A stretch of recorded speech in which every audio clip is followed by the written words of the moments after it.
because you guys progress too fast. There's no way you can keep up.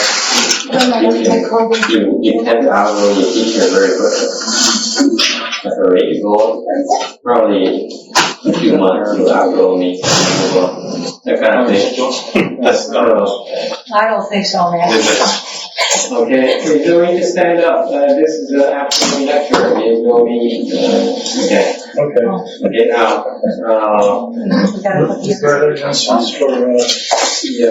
make room for the people who need to sit on top. Otherwise, it's better to sit on the floor where it hurts a lot more.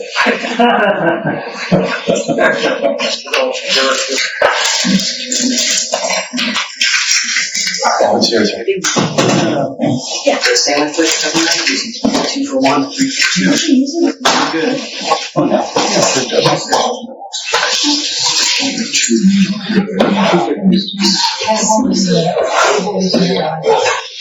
That's all first semester.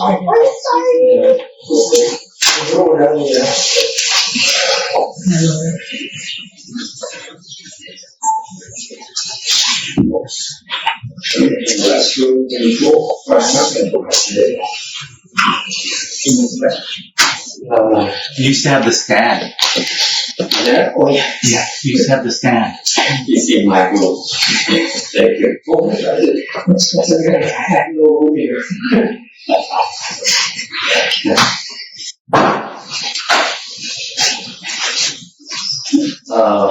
Do you want me to circumambulate? Let's just. We're just involved. Bruce is right.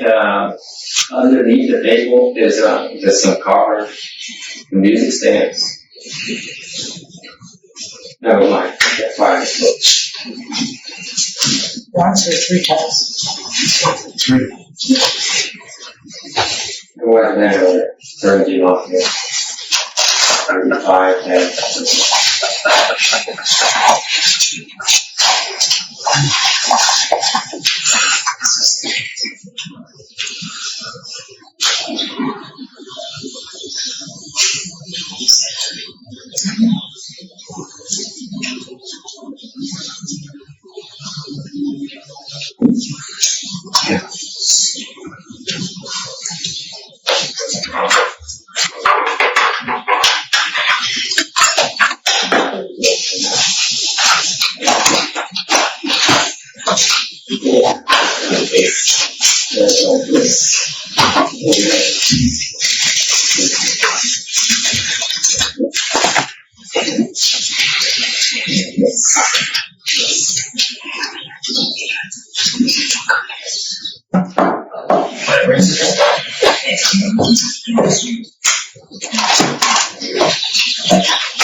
I see your face.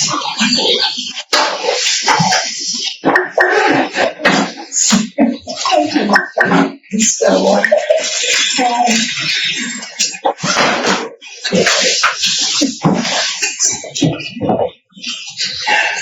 Sorry. That's all right.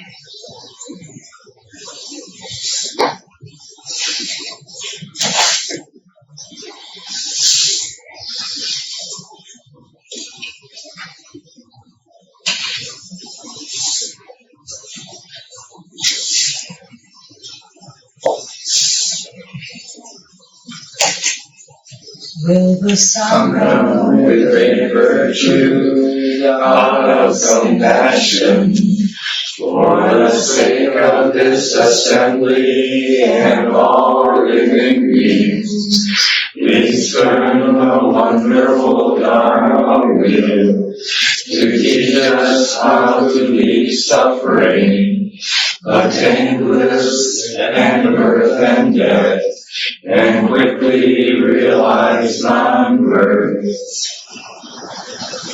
Let's get that. Promise to bless no one perfectly enlightened.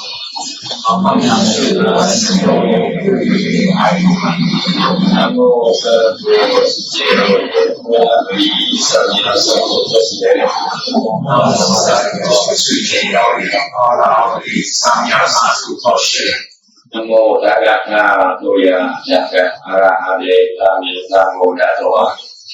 Namo Tagata Toya Jaka Arahade Tami Namo. The unsurpassed, the profound, subtle, wonderful Dharma, in 100,000 years is difficult to encounter. Now that I come to see and hold it within my sight and hearing, I how to fathom the thus one's true and actual meaning.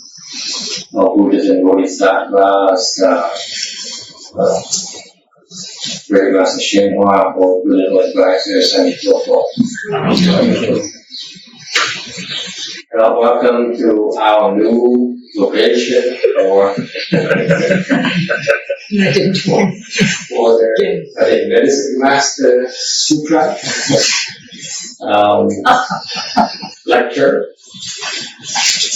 Are we online? Yes, two.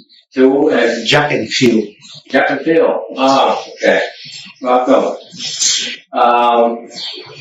Okay. We are on slide 39.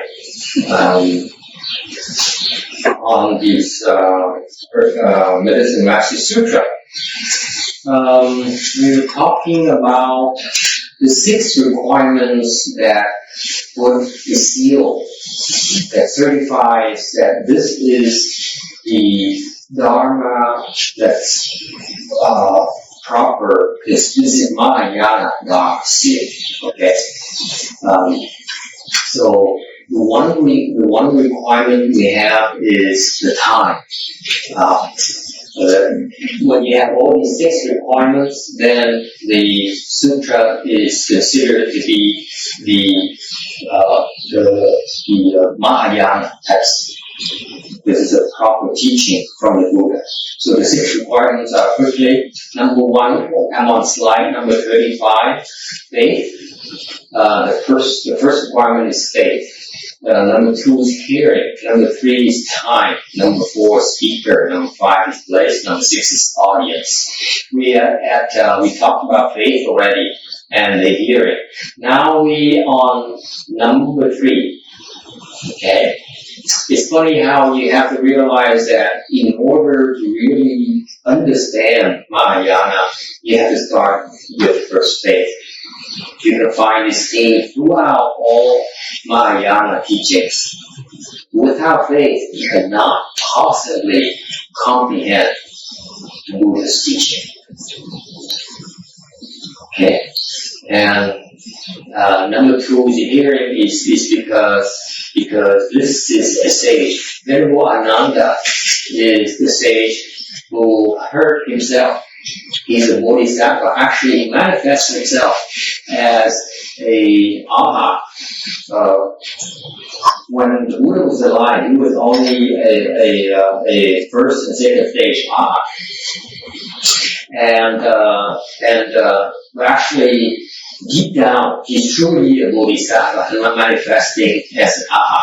Okay, and as an aha, he heard all these teaching from the Buddha. So himself, an enlightened being, heard the teaching himself. Okay. Time, number 3, time. And back on slide number 39. Time. Time refers to the fact that when the Buddha speaks Dharma, okay, this is a time for the Buddha to speak Dharma.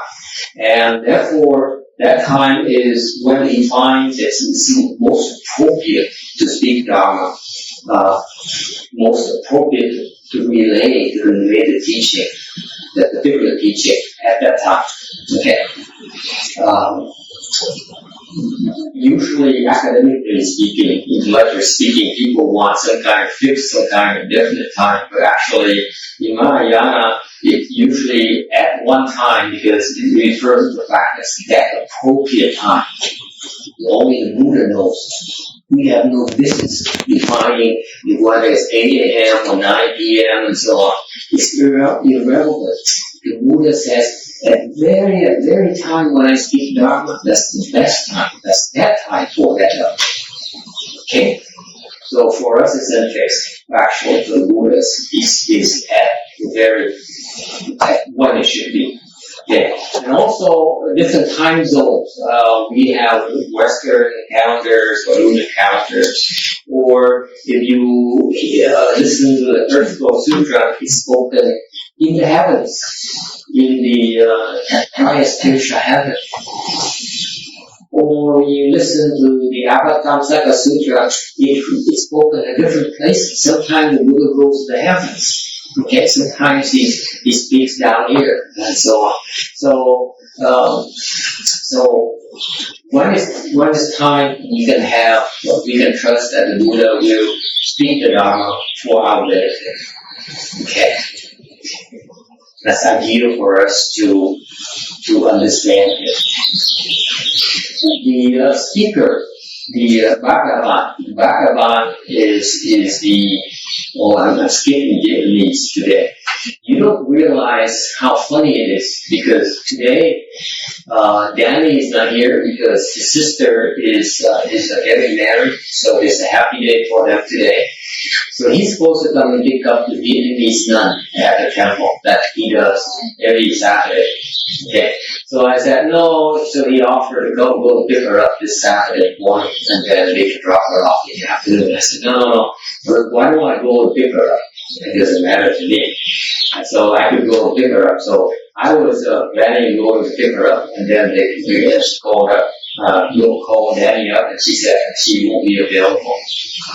In fact, it's funny because I will let you in on this little secret. I've been testing her for some time now. Okay. And I said, basically, if you may remember, like 2 months ago, when she first came to us, she was very frustrated because she didn't like it in Rosemary. She declared that she was leaving. And she's fat. She was there for 7 months. And she couldn't take it anymore. You know, we let people text them. We're very careful. If you like it, we stay. We don't like it, we move on. Because there's plenty of temple, trust me. So we do very carefree kind of lifestyle. And especially once you become fully ordained, like I myself, then you can go anywhere at all. Okay. And that's so, which makes it very difficult to retain level people because they're very temperamental. They don't like it, we don't know. Okay. Now you may say something that might offend them. Leave. So anyway, so I talked to her and I basically told her resolve her problem. Some of you may have heard of email things and I give you a solution to your problem. And then so she decided to stay, and then she's been progressing very nicely. I said, I was planning on talking to her about the seed of Dharma, the level of Dharma that I have today. Actually, since we have a lot of time when you look back and forth today, and guess what? She's not here. Obstruction source. It's very difficult. As soon as you are about to move on or being exposed to a new level of Dharma, you have all kinds of obstructions. All kinds. I can tell you that. Every step of the way, folks, is obstruction in cultivation. Every step of the way. So we were making fun of you this morning, by the way. He said you you memorize the Shrama mantra text, which is the feet. It's a very, very important mantra in Buddhism. And for a person to memorize it, to be able to memorize it, is super, super rich. Okay? As a level person, I must memorize it. Otherwise, I don't deserve to learn. To me, a fully only is that important. Because without it, the world will go berserk. The whole world will go haywire. As long as one person can memorize and recite this mantra, all the demons and the ghosts and externals will be there, will have to be there. In that contains all the dharmas that can control and keep all the demons and externals in check. It's that powerful. This is the most powerful dharma in Maya. It's the Shrama mantra. Even Venerable Shenhua did not transmit the dharma to us, by the way, because it's so powerful that you could misuse and abuse. Okay, so he transmitted a lot of tantric dharmas to us, to our generation, to the Guru generation, my generation, and and prior generation. But he, as far as I know, at least from the people who taught me the Guru Dharma as they know it, because when I joined the association, he left before I could learn anything. So I had to learn the Dharma from his Guru disciples. The one who teach me this one, the other who teach me something else. And from what I know from them, they were not transmitted the Shrama mantra Dharma. Okay. It's even more powerful than the Dharma will be transmitted. And yet we don't know. That tells you that even us do not even have enough good roots to be exposed to be transmitted the special Dharma, cultivation Dharma from the Shrama mantra. The special Dharma is not talking about. Only the Vaishyas know. For example, even the one in tantric Dharma will be translated like the hands and eye Dharma, okay, which is a earth-shattering Dharma. It can control all the demons and the heavenly demons as well as the externals. Even that Dharma is not as powerful as Shrama mantra. So we don't have it. So anyway, so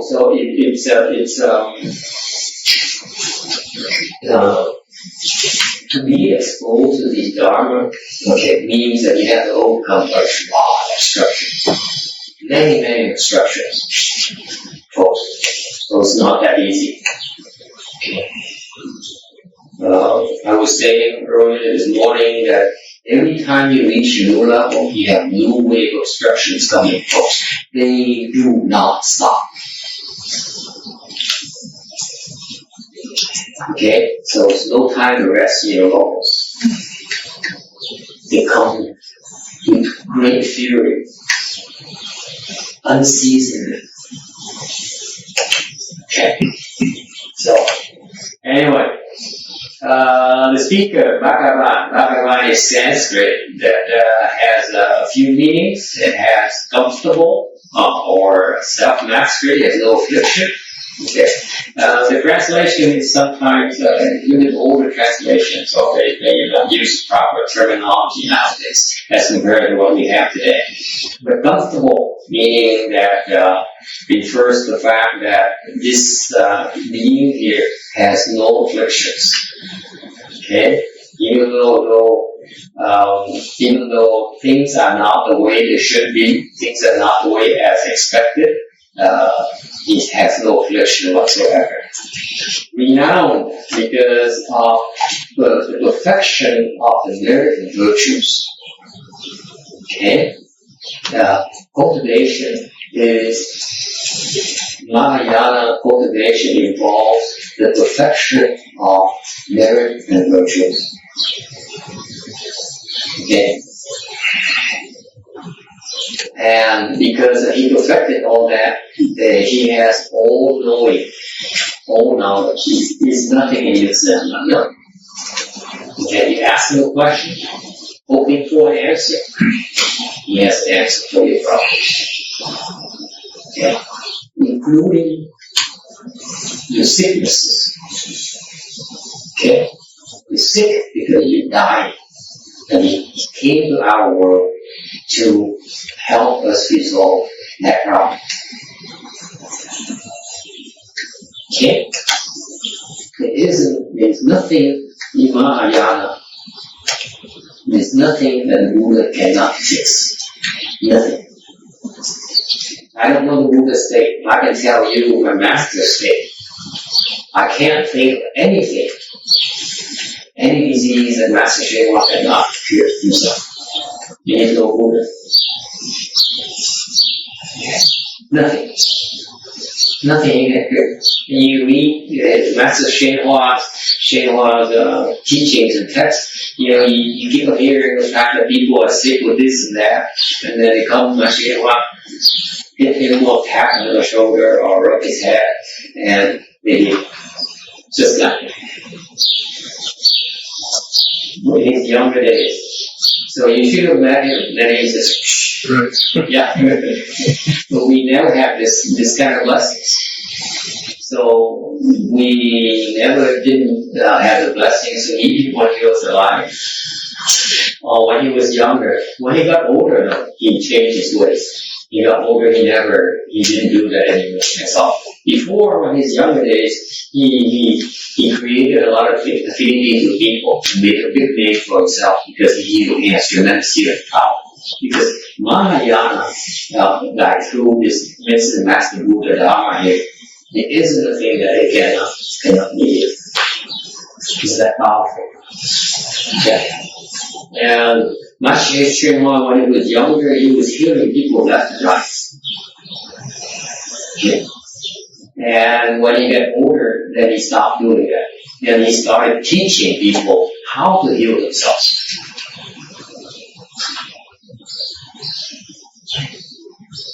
All right. So that's what I picked up from him.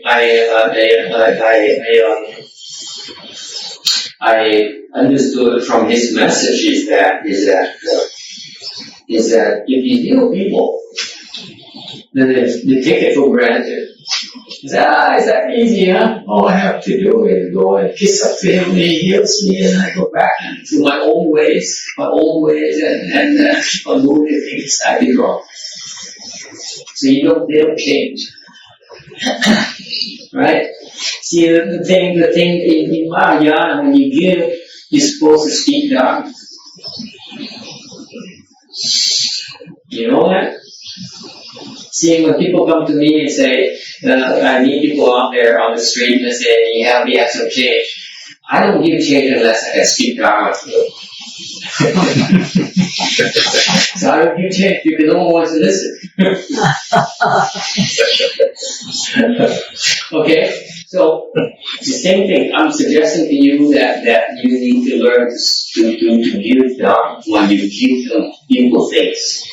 Because otherwise, to give is for them to change their ways and to stop making mistakes. Because if not, all you do, you're encouraging them to commit offenses. Okay? So it doesn't help to me. No. It's a waste of blessings. Okay. So later on, it's like Master Shenhua stopped healing people. Like that, he stopped. He basically said, I stopped meddling. I don't meddle anymore. Even my old family member, he also saved their lives and stuff like that. Okay. Saved my life. I'm all life. And he's singing me out to give me a harsh treatment. Okay, because I was that one. But later on in his life, he started to teach people how to heal themselves. And that's the approach I like, because it's better that people learn how to heal themselves than they are resolving their own problems and they are making progress. So that's my attitude. I'm helping, I'm teaching you. If you're interested, I can teach you Dharma to help heal yourself. Okay. Okay. So number 3 in Bhagavad, we are slide 40. Adorn. Okay. When you cultivate the proper Dharma, you become adorned. Does it ring a bell? Meaning that I can give you an example. When you cultivate the proper Dharma, when you cultivate blessings, virtues and blessings and wisdom, the facial features reflect that.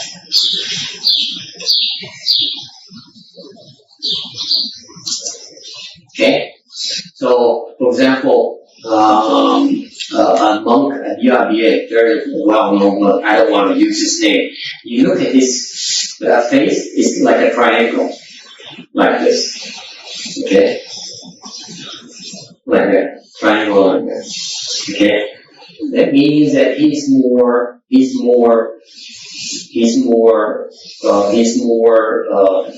tends to be more on the intellectual side.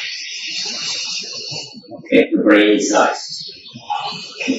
So the approach is not balanced because the facial features reflects your makeup, your habit energies.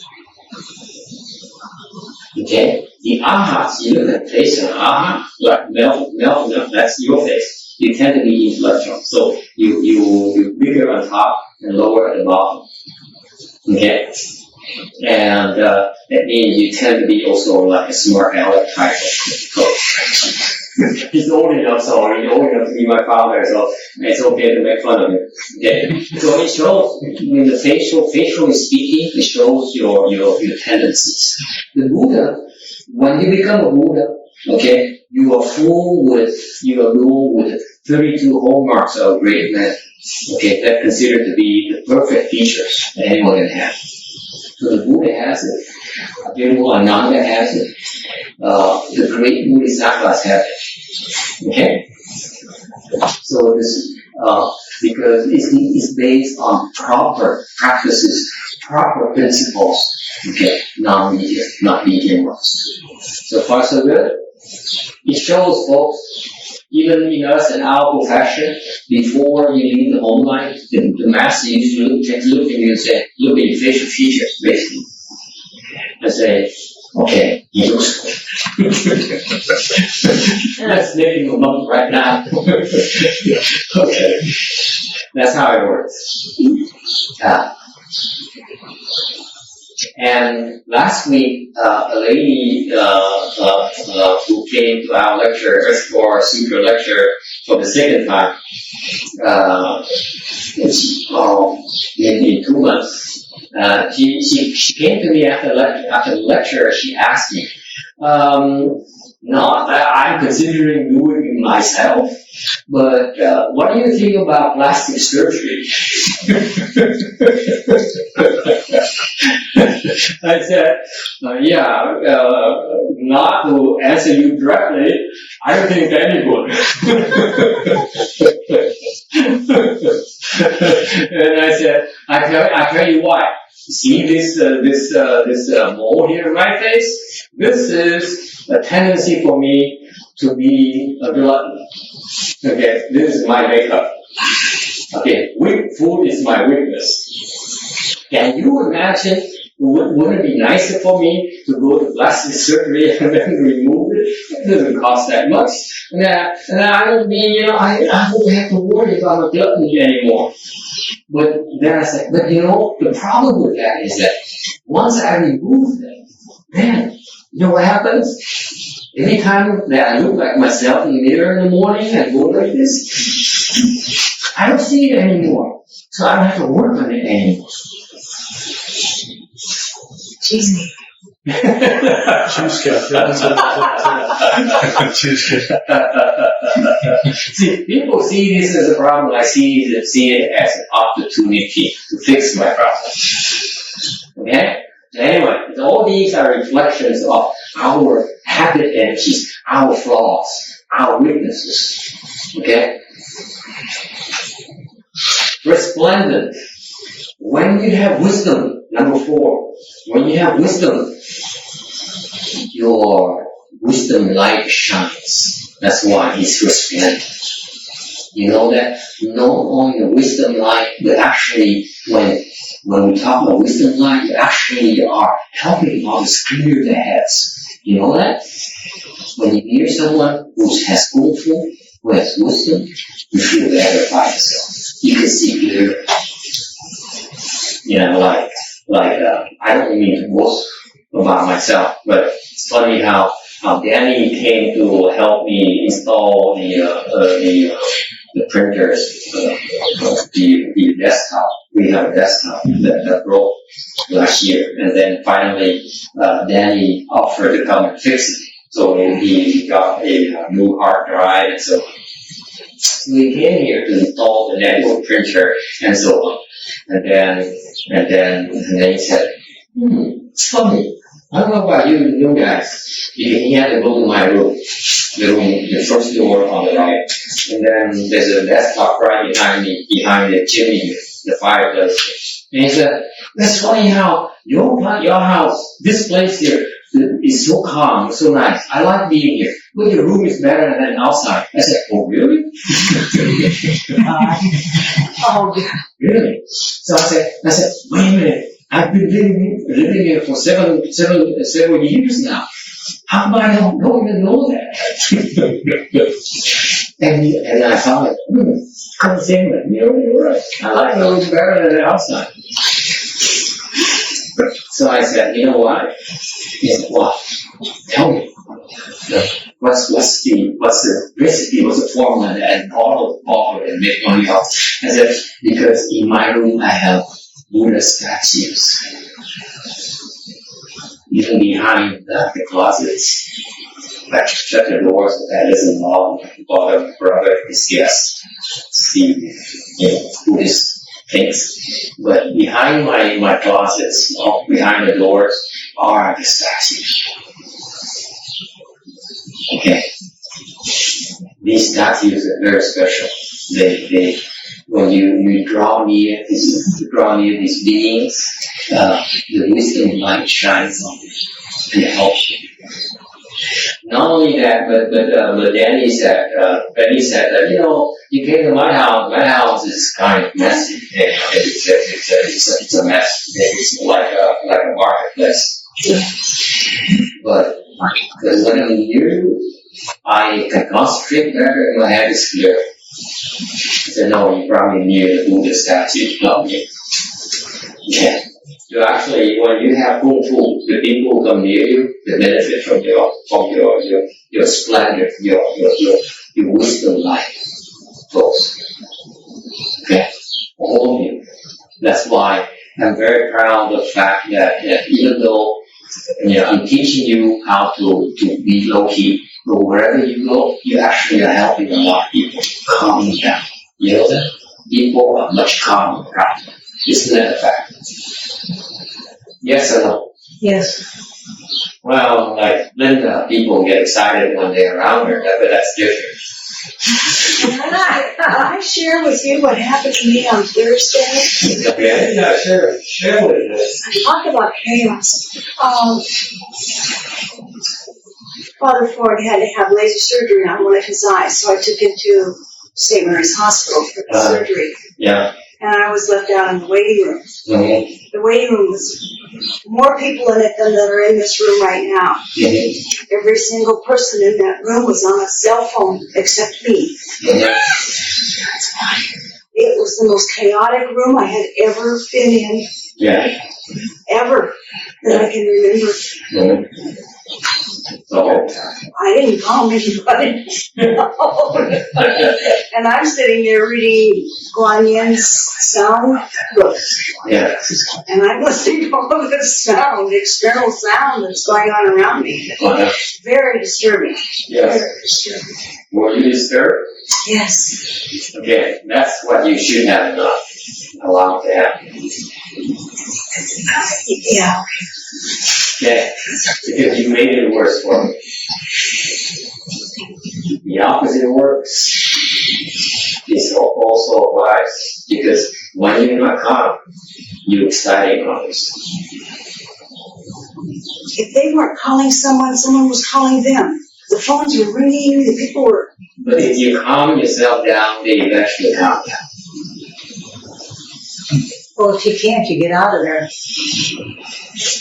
I felt like I was in a telemarketer's... You don't have to, at her level, she can be calm anywhere. It's just that she allows the externals to affect her. Therefore, she's affecting the externals as well. She's fueling To the fire. Yes.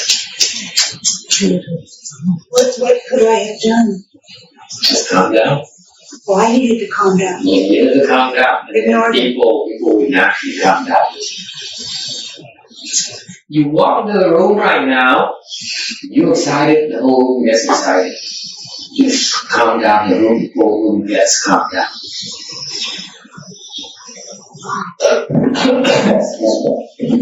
Lead example.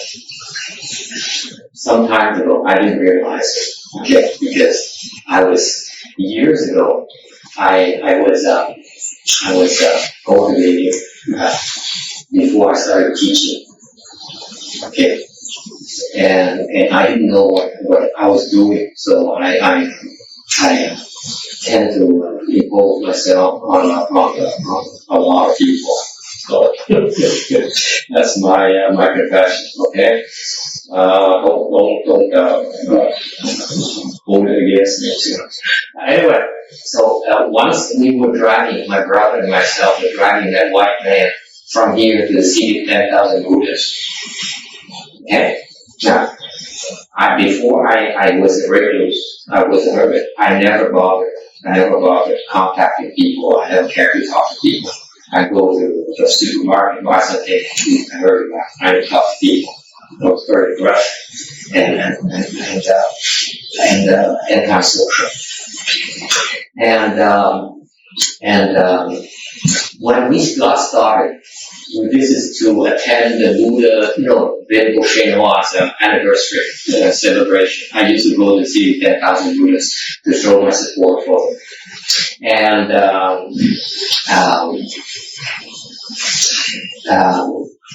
so as we were driving, okay, before we drove that one time, I was feeling pretty good. I was feeling very calm. So I before we left, I was in a very calm state of mind. So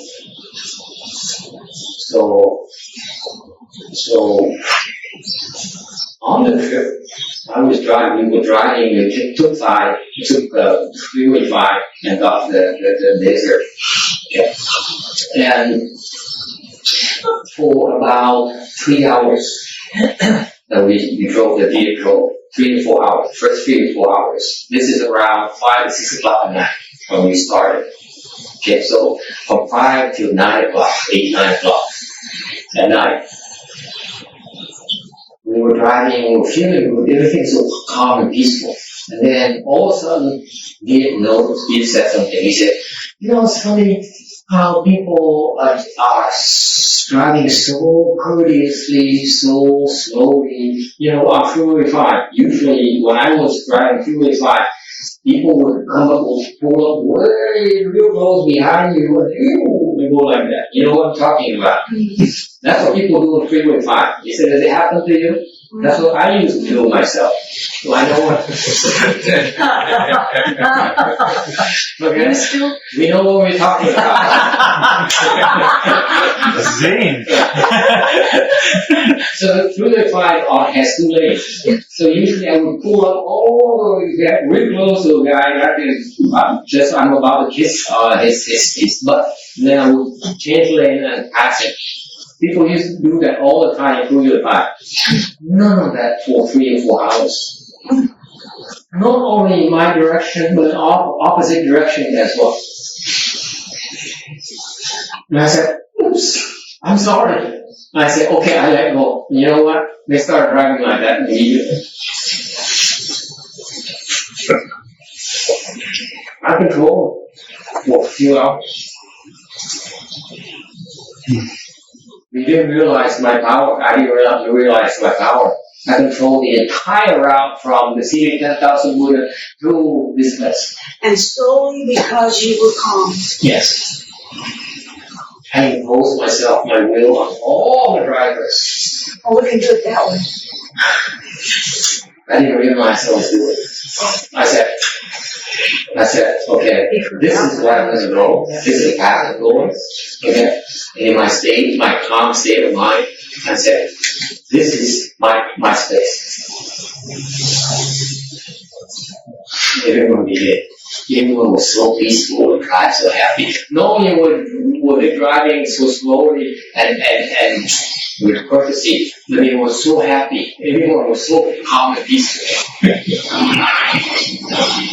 Okay. And I could see it that the whole path. Because we drive 55 and then it goes to 580 to 80 to Berkeley and then take 101 and then so on. So the whole path, because we used to do that. So I know the entire path. So the entire path, I control the entire path. Okay? Yes. Jack has a question. So I'm going to read the question. So when I go out to eat, I sit in full lotus and I notice a lot of small children and babies stare at me. Yeah. My friends notice it too. Yeah. They find it strange. Uh-huh. Is that the result of the sitting in lotus practice? Yes. Okay? Because what happened is that he's calmer than the rest of them. He's the calmest in the restaurant. So what happened, let me tell you what happens. He's drawing all the attention to himself. He becomes a black hole. And his children are sensitive to it. Extremely sensitive. So the children immediately draw to it. Okay? That's what happened. Does that answer the question, Jack? No. Okay, never mind. He said, interesting, thank you. So it's important because when you have Kung Fu, you have to be careful about your state of mind. Okay?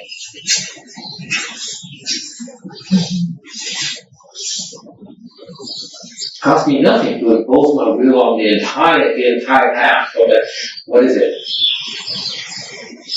600-700 miles? 400 miles. Yeah. Okay? No big deal. Okay? But you don't have to do that. Okay? So I could have made those phones stop ringing. Yeah. Or you can pick them up. We can impose our will. You can allow them to stay. You can evict them. At your level right now, there aren't that many people who can withstand, who can butt heads with you. Yeah. That's why we have to be careful. That's why we have to become invisible. We do not want to impose ourselves. There was one lady there that was in a wheelchair, and she was so agitated that she was a little mental anyway, and she started saying, help, help, out loud. Yeah. Because of all the noise level that was in that room. It was just... Yeah, or I remember going, not only the hospitals are not good places to hang out. I told you that, but you guys didn't pay attention. Our courthouses are not good places either. Yeah, those are two bad ones. Yeah. Neither is But not as bad as hospitals, and walks, Sunday planning to go to the emergency room. Of all the rooms, it's the worst place. No, there's a worse thing at the hospital. Which one? When they freshly died, they put them in the morgue. There's more. That's the worst. Don't go there.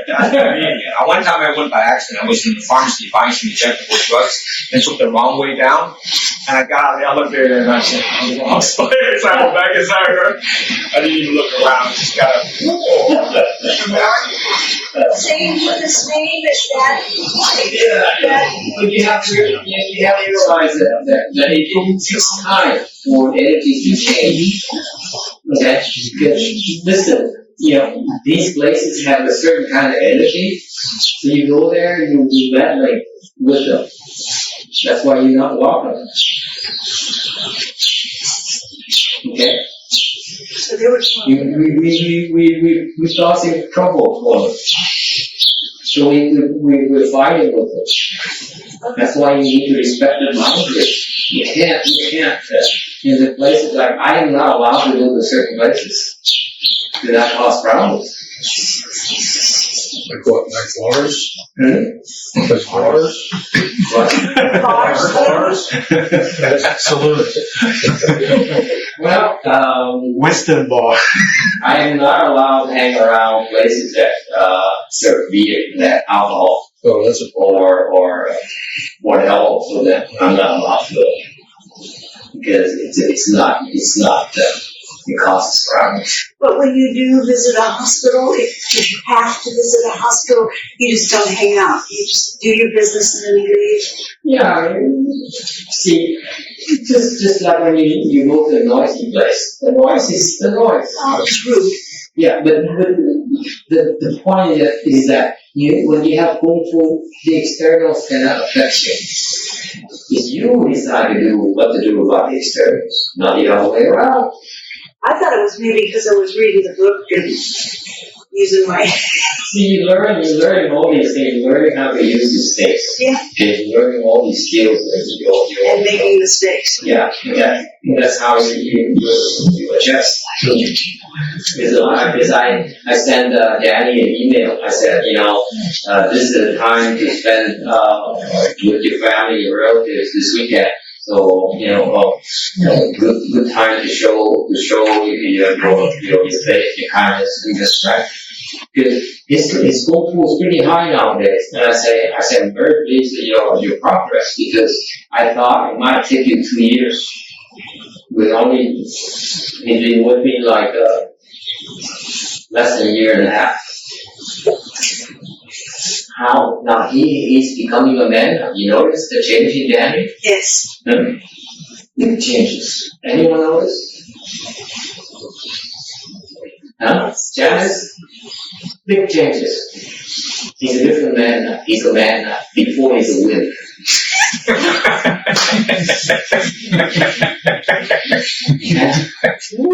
He's a book over. Well, I don't know about He's totally. watching. He seems more responsible. He carries himself in a more responsible manner than Because he has samadhi power. Now he's in samadhi constantly. So they can't move him anymore.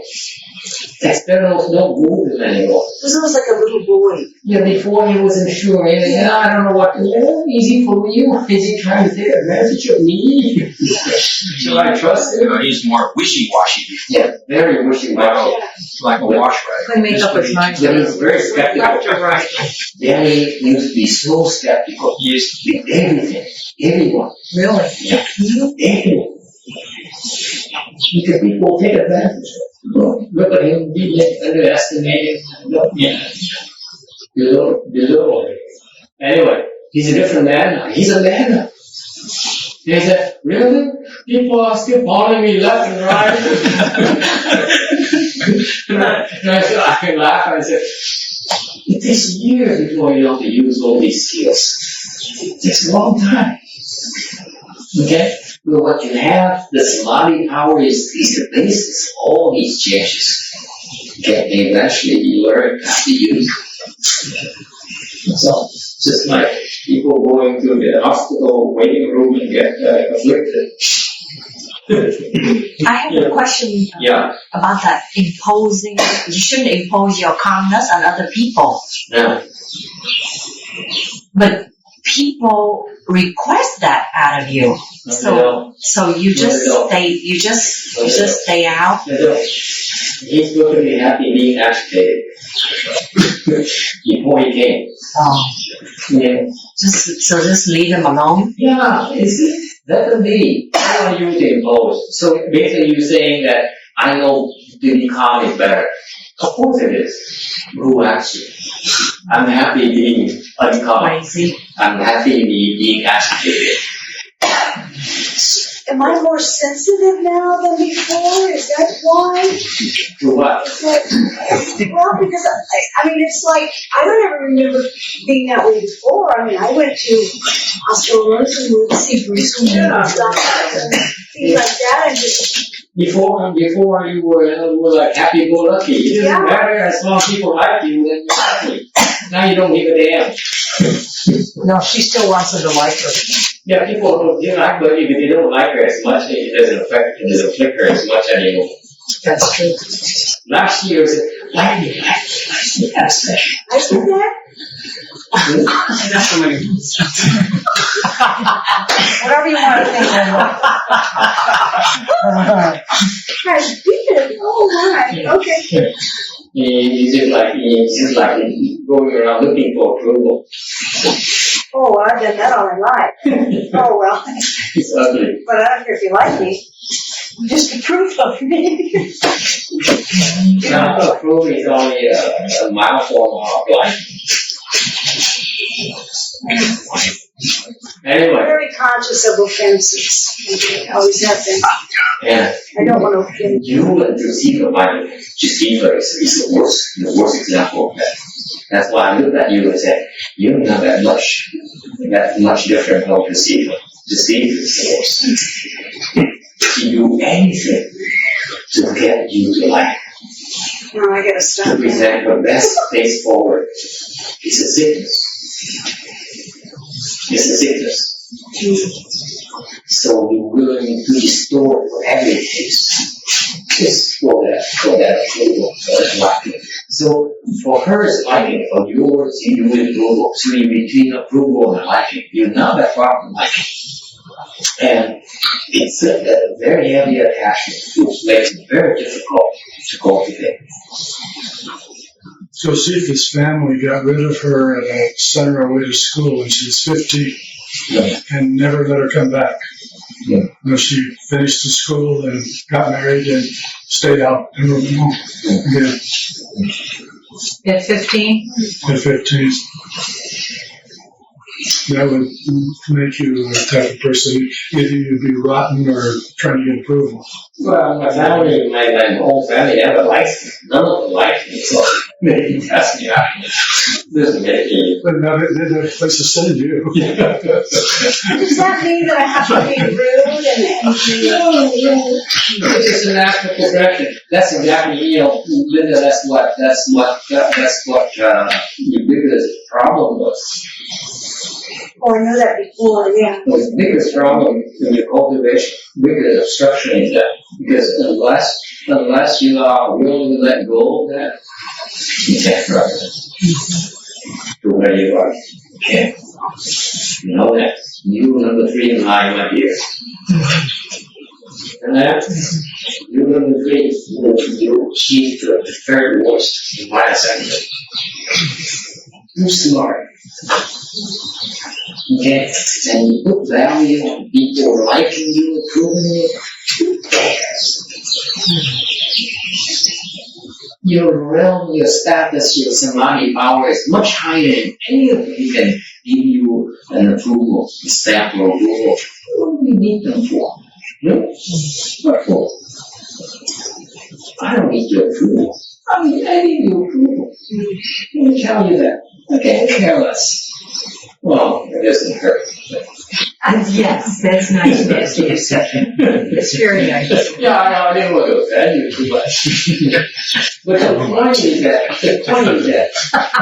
you need to reassess the situation. Before you cultivate, your level is the same. So their opinion of you matters. But now you are goddess, you are God. You have to change your reference points. Okay? Getting approval of 10,000, 100,000 adoring kids means nothing. Nothing. So instead of being too sensitive, I'm getting too hardened? Is that why this room bothers me? She's too stuck on that. Well, it did, because I don't recall ever having that kind of an experience before where it really agitated me. Well, you're being exposed to the reality. People who live there and work there, that's how they live. Explaining people, this was a lady. That's their normal moment. What do you want? Those who grew up, you see exactly what I'm talking about. So, that's how people live. It's okay. Number 5, auspicious. Okay. Good things happen. You know why? Why good things happen? Why are Buddhas and Bodhisattvas auspicious? Why? Everyone to know. Because they're virtuous in giving. Why is it auspicious? Why is it lucky for? Why does good things happen to you? You get return you get back what you give. No. Oh, okay. What? It didn't sound ready. What? Anyone? Come on. Anyone else? Okay. Why do bad things happen to you? Let me turn the question around. Karma. Huh? Karma. Okay, what else? Retribution. You know why bad things happen to you? Because the yin forces are around you. Your troublemakers are surrounding you. You got that? You sick because what? Because you are possessed by sickness ghosts. Agree? You are in contact with these. Okay? They have a stake in your body, part in your body. Okay? Bad things happen to you because of the yin forces. You got that? So yin is bad things and... Yin are bad things. Okay. Okay? So, the Buddhas are yang. When yang goes near yin, what happens to the yin forces? They retreat. Okay? When they retreat, what happens? No more bad things. Only good things. Only the yang are attracting the good things to come. That's why when you draw near cultivators, good things happen first. Good things happen. That's why it's not that easy for you to encounter meet with good northern advisor, with a bodhisattvas and Buddhas. Okay, it's not that easy. Number 6, honor. He's honored because he's replete with merit and virtues, and he has plenty of wisdom to devise expedients, skill and means to help others, and he's honored by everyone because he rejects no one. Okay? You're benefiting everyone. Everyone benefits from it, including the humans, including wars, including sickness, including including the inauspicious deeds, including troublemakers.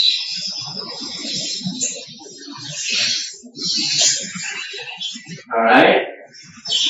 So Bhagavan is not translated from Sanskrit because it has so many meanings, it has multiple meanings. That's why sometimes we have to preserve the Sanskrit terms in Mahayana.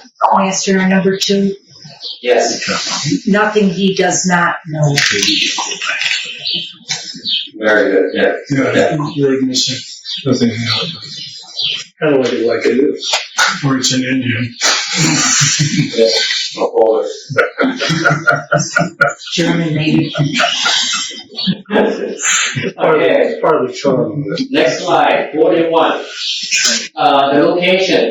He spoke Dharma, he spoke this particular Dharma in the Spice Valley city of extensive adornments. Okay. The name is very, very interesting. City, a large city. Okay. The city is pretty large.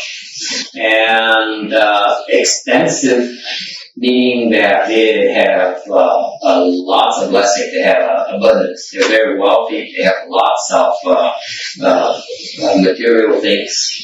Okay. Even are erudite, they have abundance of knowledge as well, intellectual knowledge, and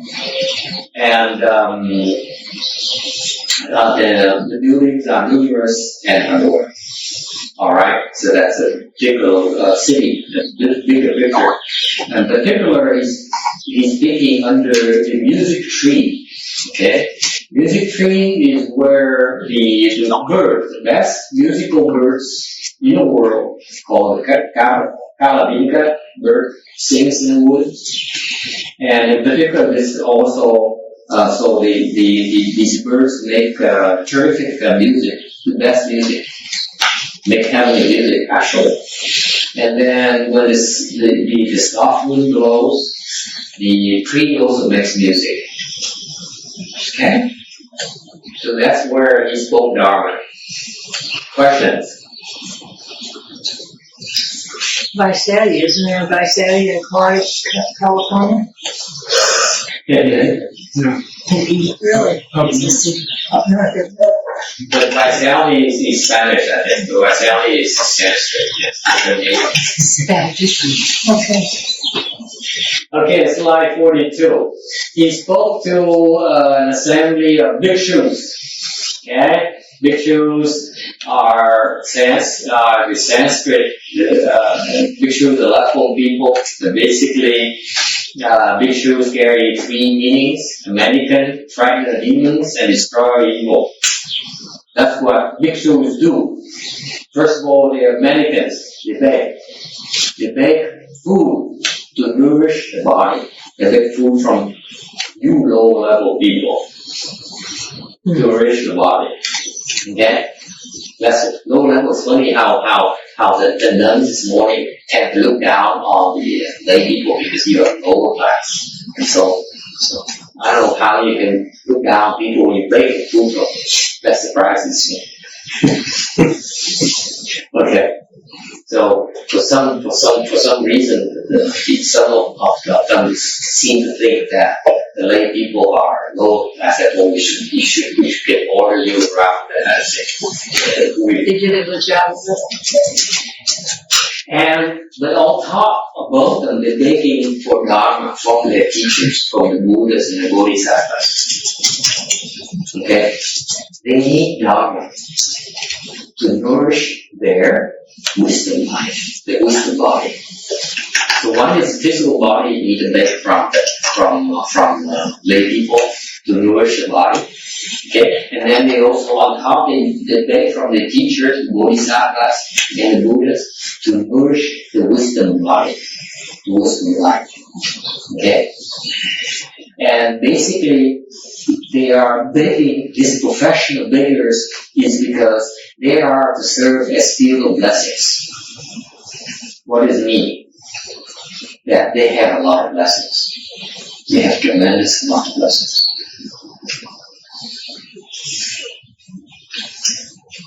Okay? Because if they did not have enough blessings, they have then to return to their life. Okay, when the blessings run out, they have to return to their life. That's how they return to their life. That's what people return to their life. They go in there and they practice and they eat good food and live in nice temples and drive Mercedeses and what's good nowadays? Mercedes anymore or Ferrari. Ferrari? Oh, yeah, the red Ferrari. Okay. I'm on slide 40. Let me show you the good life. I saw this email here recently, and let me show you the good life you could have. This is as a left-home person. It's too bad Danny's not here today because I was talking to Danny about the left-home person lifestyle. You should show him his back next week, Master. Yeah, I saw him private. That's it. 6 o'clock. Friday. That's it. Okay. There you go. Okay. Go download here. Okay, download pictures. Hang on, folks. Let me see you how glorious the left-home person's life could be. It's gonna be Just in case some of you might be curious about why we call ourselves mendicants. Okay, here. Wow. This is in Taiwan. This is the big shop. Oh, you guys online, too bad. And you guys online, what can we send them the email? I forward you the email. I was watching. Pay attention to that, Okay, for you online people, the first picture is of a hot shot, a big monk in Taiwan, accompanied by the pageant girl. Top model. The top models in short skirts and tight tops. Okay, and the guy here is pretty young. The monk is pretty young. The red monk is pretty young. Okay. Hang on. Okay, and then we have a closer picture. See, one man among all beauties, pageant beauties. Okay, Phil and Jack, we'll get emailed of me. So Jack is asking next week he's going to Taiwan. So please tell him where he's Look at these gorgeous women, and he's the oligarch there. Look at that. How good life could be, huh? Hey, Texas, did you ever know that it could be this good? No, I have no idea. No, in realize Texas is a celebrity, so he knows what I'm talking There's about. only one temple like that, though. There's 10,000 miles away. Yes. I understand the message to the men in the room, but what's the message for the women in the room? become men.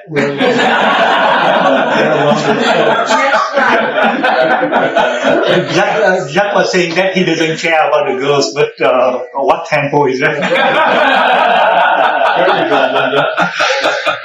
And then we have a closer look at these women parading themselves in tight clothing in front of novice monks. Yeah, wonderful. We have great exposure at such an early age. What's it all about? Not done yet. Now, this is the same monk now, the famous monk now. Let me put my palms together, be becoming single-minded in the midst of beauty and temptation. See, I don't move. His head is kind of a little bit tilted, but he's still in samadhi. So what's the caption?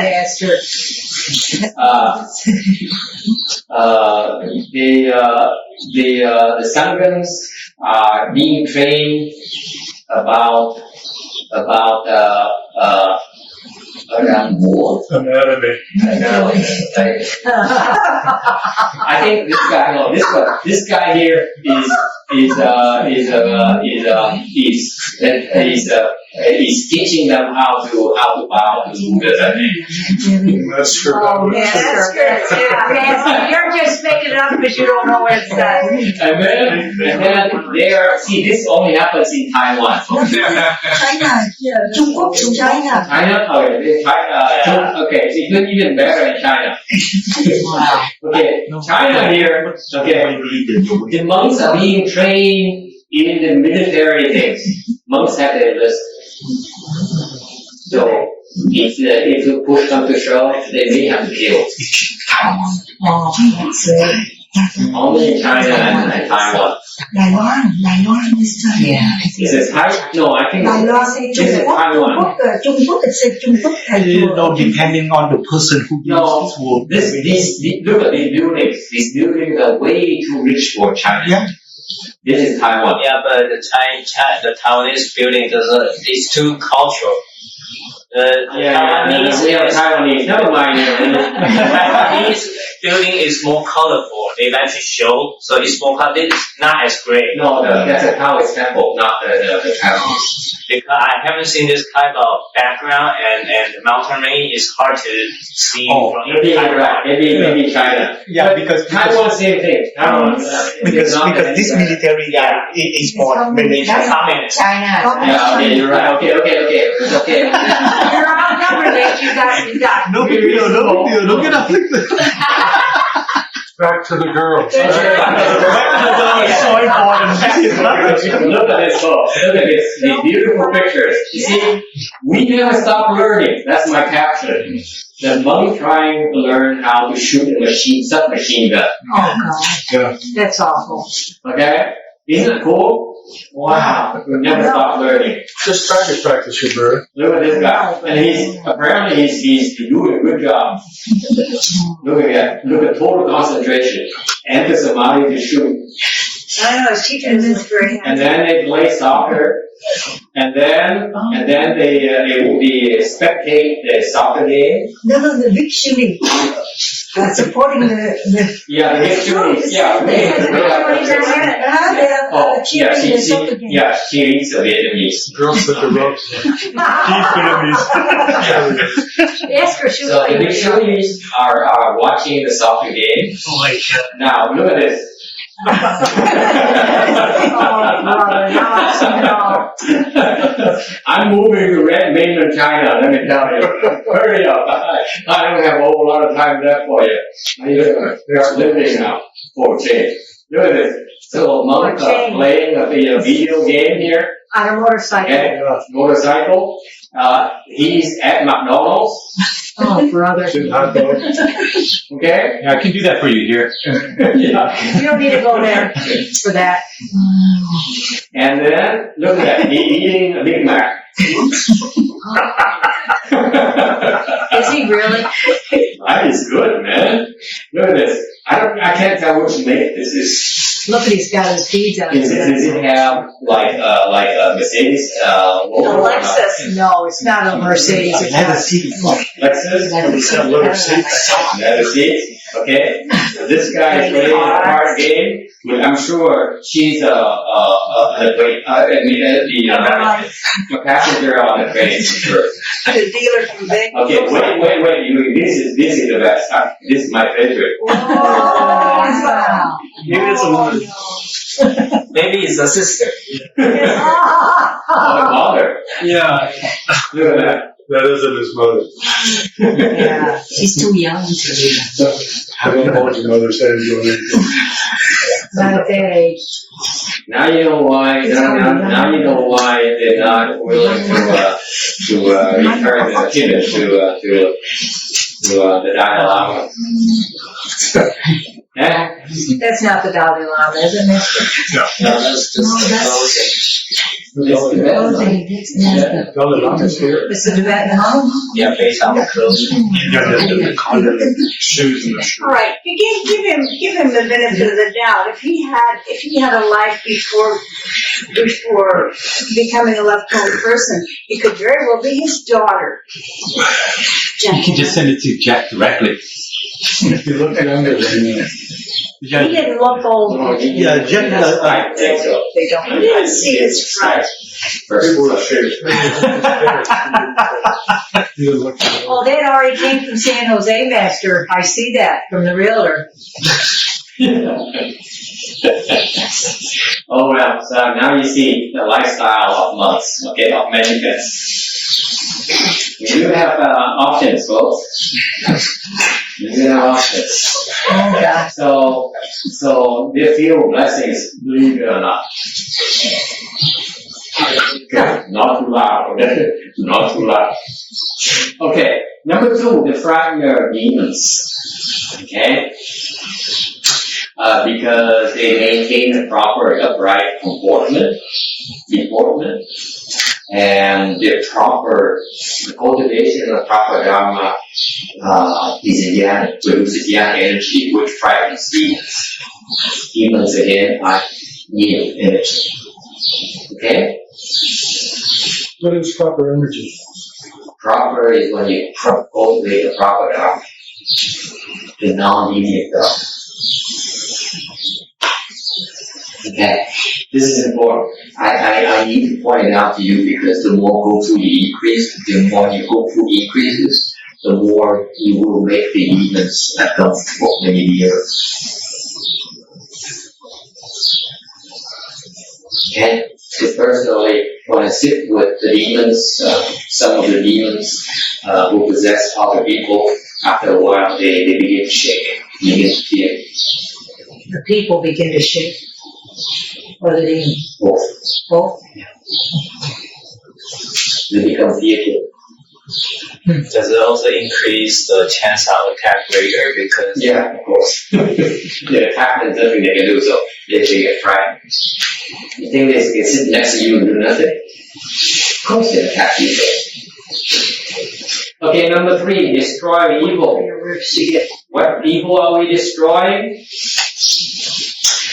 They're talking about a bhikshu, a level person has destroyed evil because these bhikshus or bhikshunis, they leave behind the world. Okay? They take leave of the world, meaning that they give up the bad habits or the evil habits. Okay? And then they cultivate in purifying the 3 karmas of mouth, body, and mind. They change false and become good. That's why they destroy evil. Why is it called destroy evil? Why did I talk about being constructive, not destructive, and yet my being is destructive? What's the contradiction? We cultivate. We're supposed to be constructive. Cultivators, proper cultivators, build, they do not destroy. Okay? And why here are we talking about destroy? You're getting rid of it in yourself. That's right. You're destroying the evil self within yourself. They just leave them out somewhere else, don't they? What? The evil. Oh yeah. They don't get killed. They just get victim. They just get a victim. Like for example, Jimmy's okay, so we have a young gentleman who's has manic depression. What's his name again? The guy that I see. Oh, Tom? Yeah, Thomas. Yeah. Student. Yeah, the student. Yeah, and he progressed very quickly, and then he dropped out. You know why? Because the female ghost that possesses him is very possessive. She's very attached to him. and she influenced him. They're not comfortable around being around this. This is the phase where sometimes you get influence. You don't even know. Yeah, they're uncomfortable. But such is the nature of the retribution. They choose. They have the choice. Whereas, if you have the good roots, then they can't keep you away. Can't keep you. Any questions? Slide 43. So any left-hand person is called the bhikshu, Picture there. and the Bhagavan, is that any speaker, or is that a particular person? Bhagavan is a title of a Buddha. That carries those meanings. Bhikshus and also has five more meanings. The substance and nature are harmonious and accommodating. Okay, meaning they subdue and tame the body and language. They don't curse and they don't behave. They have outrageous behavior. So good. They guide the arrogant and slanderers to make offerings. So this is the subdued dharma. They transmit dharma across the living beings. All right.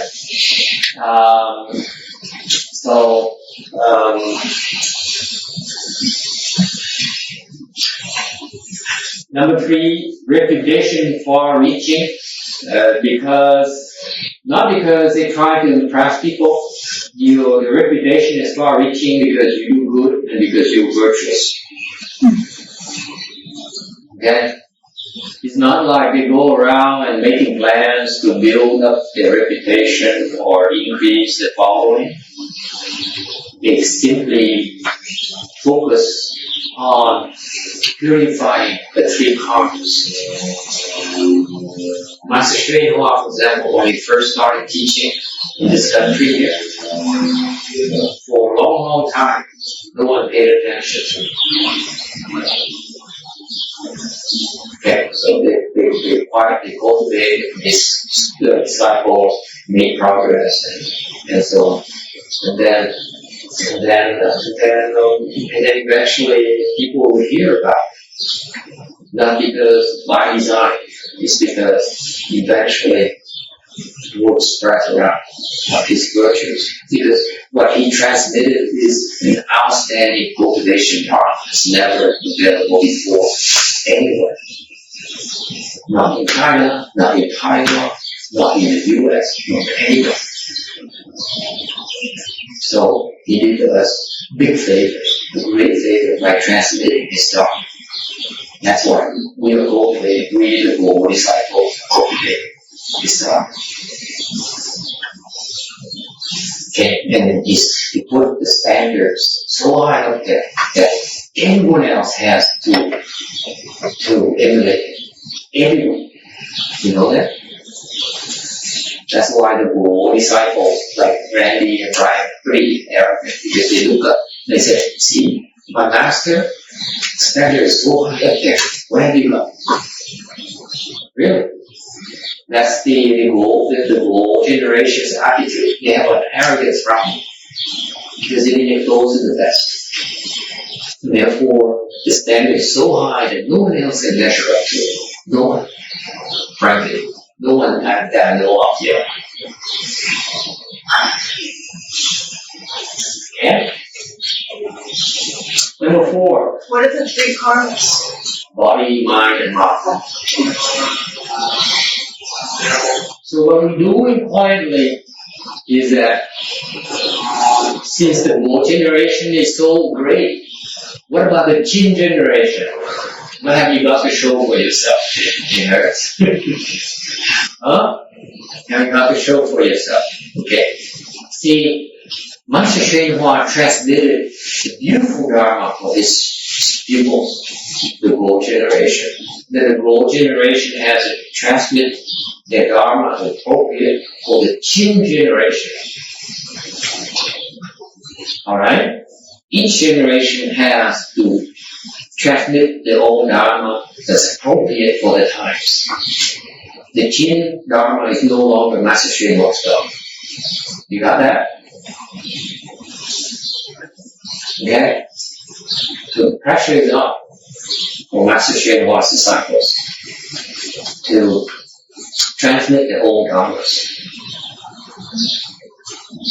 Okay. Excuse me. Yeah. I'm getting very confused about this. When they transmit the Dharma they learned from Master Shenhua, they get that's some new Dharma, some other Dharma. I don't understand what you're saying. Yeah, you understand. Okay. That's what it is? Yeah, that's Okay. right. Because the whole generation Dharma is for us only, for our generation. This is the generation of disciples who receive the transmission directly from Master Shenhua. Right. So what it means that the Dharma there is designed for his direct pupils. Not all of them will be able to cultivate it. Okay? But the full range of all disciple generation, they will be exposed to the entire realm of Dharma. For example, we have dharmas for left-hand people. We have dharmas for lay people. We have dharmas for left-hand people who are not within the DRBA system. Okay? For example, the hồng tráng, hồng xiang. Okay, the people who are actually his level disciples who are not using the DRBA facilities. Actually, they're outside of the system. How do you spell Actually, they're go? called rejects. How do you spell that? Go. G-U-O. G-U-O? G-U-O. G-U-O. Yeah. That's the pinyin form. The pinyin form. Whose name is for that? Okay? So he has a full range of dharmas. Okay? He has, okay, now, Like our, his hung dharma, which is for left-home disciples who are fully ordained by him. Okay? I'm not fully ordained, so I'm only a Go Dharma. But then on top of the Go Dharma, they also have a hung dharma, okay, which is the left-home people dharma, which also is broader than the Go Dharma, okay, because it's much broader, much more demanding. And so he has a hung dharma, which is the left-home generation, left-home disciples. They in turn have to transmit their own dharma for the next generation, the Jin generation. Okay, that's what this current generation.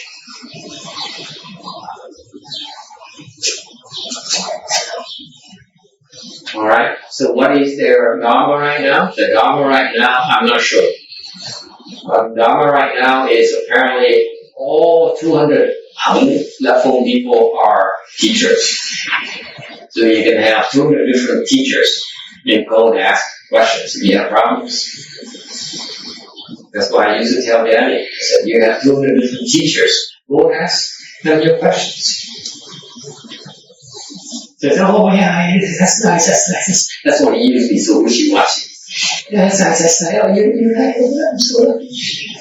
And then a few months later, I said, so have you asked a question?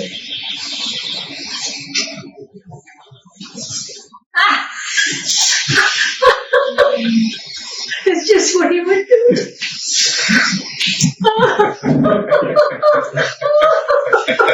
I don't think so. So now I said, you see how it's being polite? It's not 200 people. You have to find one you can turn to ask questions. It's not 200. Okay? You send one person who can answer your questions. Okay. Number 4, back to slide 43. Can cure aches and pains. Okay. Aches and pains. They're in several afflictions, and the important thing about being a leftful person is that we do not give rise to harm. In my book, it's very important. Okay. When you have strength, you learn to be gentle, you learn not to harm.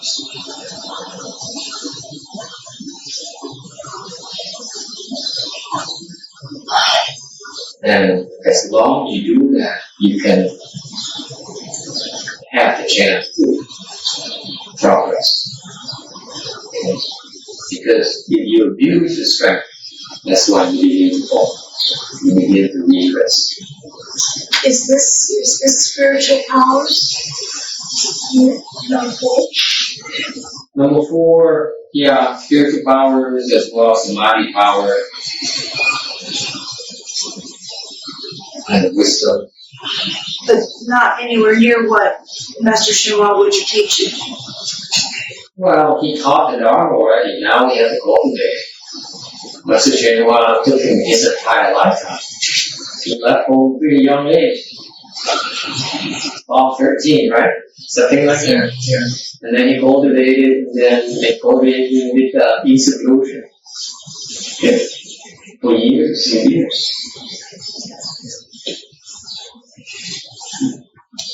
So he decided to transmit the level, the Dharma, the cultivation Dharma in this country.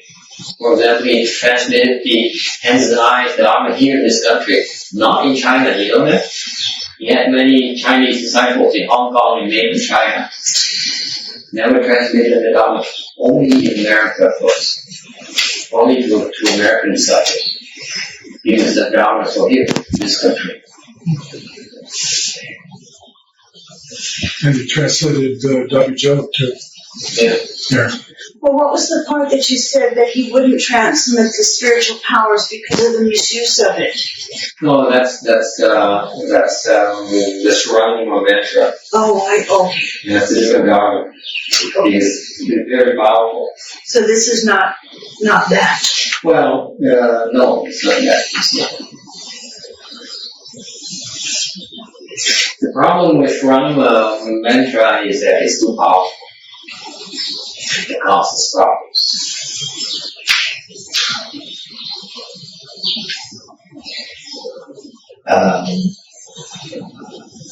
The objective is to change and transform, not to crush, not to humiliate, not to defeat. Okay. Beings have to be willing to change. It's a path of least resistance.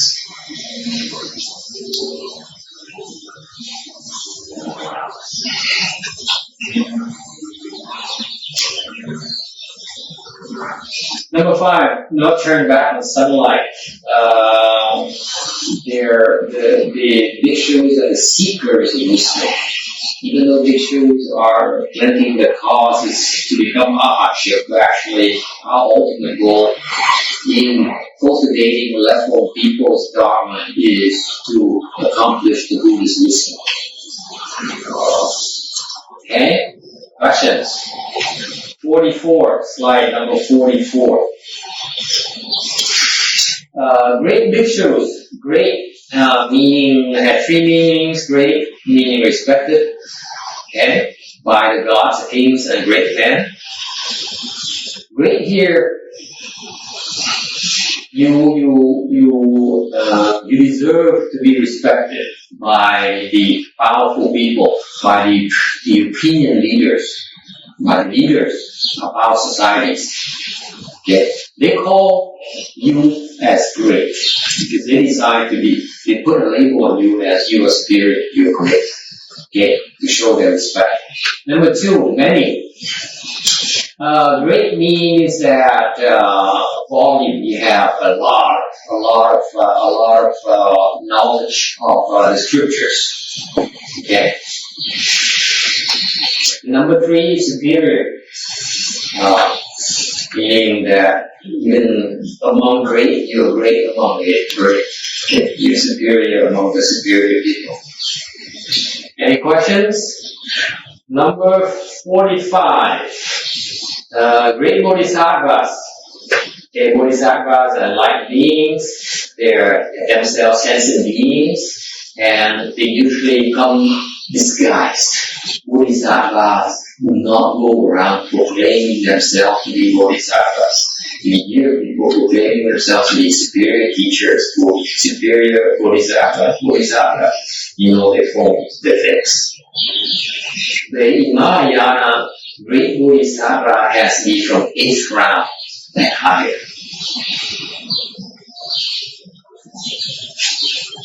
It's a class by themselves. In the enlightened classes, enlightened being classes, from 1 to 7th round positions, you consider small bodhisattvas or regular bodhisattvas. The great bodhisattvas, mahasattvas, and great bodhisattvas, also for mahasattvas, are from 8th round up. That special kind of wisdom, very perfect at it. With the well-known 8th round bodhisattva is the Yuoshi, Master Shrema's teacher, the patriarch before Master Shrema is the Yuoshi. Okay, he's the 8th round bodhisattva.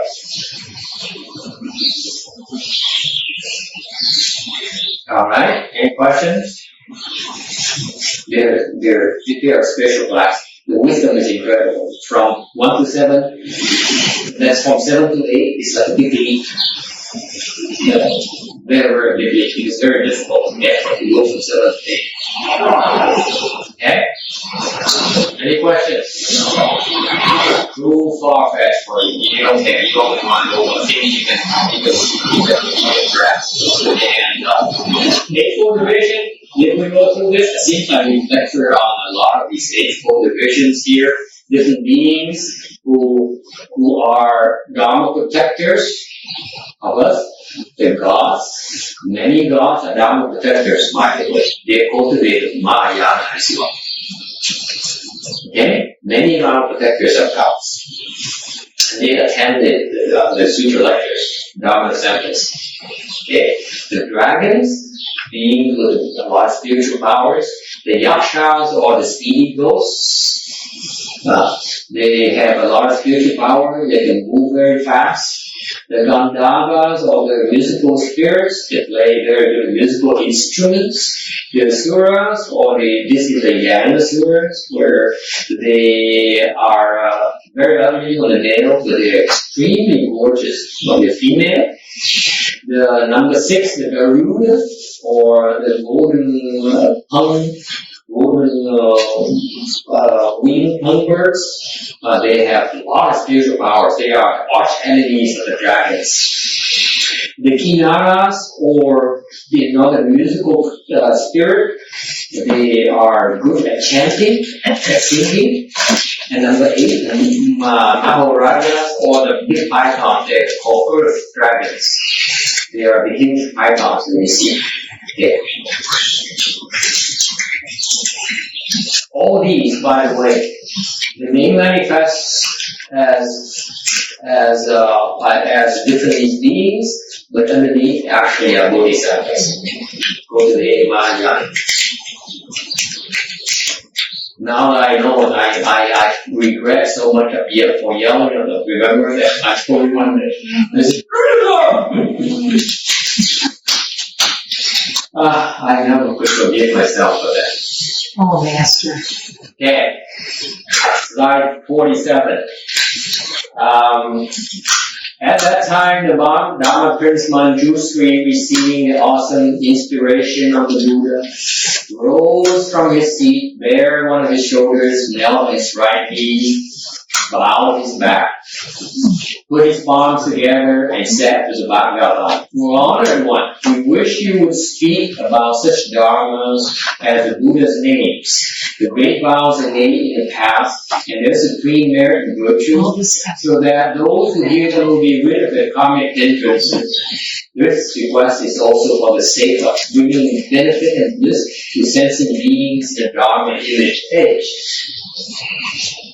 Lúc bây giờ ông Hoàng Thù rất lợi phát hương từ nhờ oai thần của Phật, từ chỗ ngồi đứng dậy đã đi để bày vai trên đủ và gối trên mặt, vì sát đất khom lưng chắp tay hướng về phía Phật bạch rằng và được cái tôn cúi mong ngài đó rõ những pháp như danh hiệu, những bổ nguyện rộng lớn cùng những công đức thù thắng của chư Phật để cho những người nghe được nghiệp chướng tiêu trừ và để cho chúng trụ tịnh ở đời trường pháp rất nhiều lời benefit of this trước tiên là lời yeah, that's right. Okay, slide 50, requesting the Dharma. This is the final section of the causes and conditions of the arisal of the teaching, where Manjusri now, Guru Manjusri, requested that the Buddha speak of this medicine master Buddha Dharma for our sake.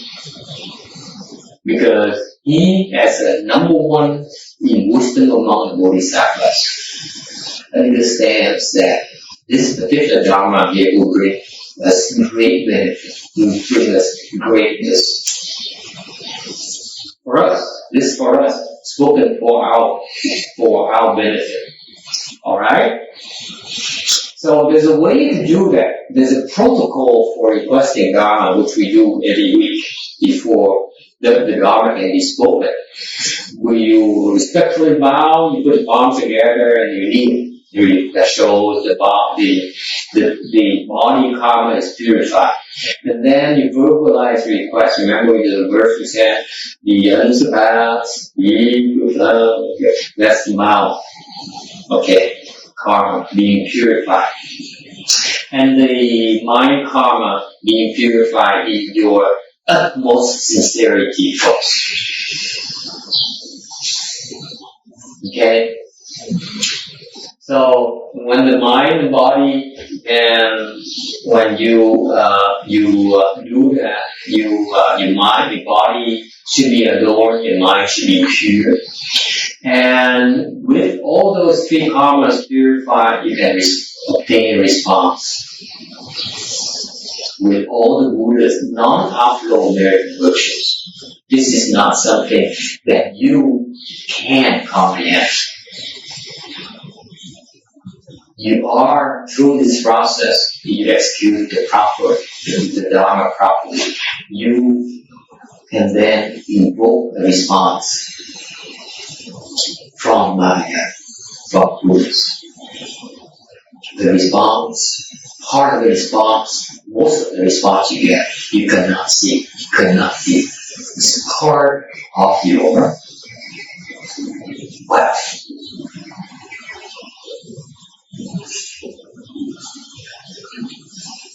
Okay, you hit the words. So far, so good? Yeah. Because the wealth there is the non-outflow wealth, meaning that this is kind of blessings and wealth that will help you accomplish the way. You need that to make it. And that's what we do every single week. Okay? You know that except for the JRBA Master Sherpa's disciples, no one does it. No one else.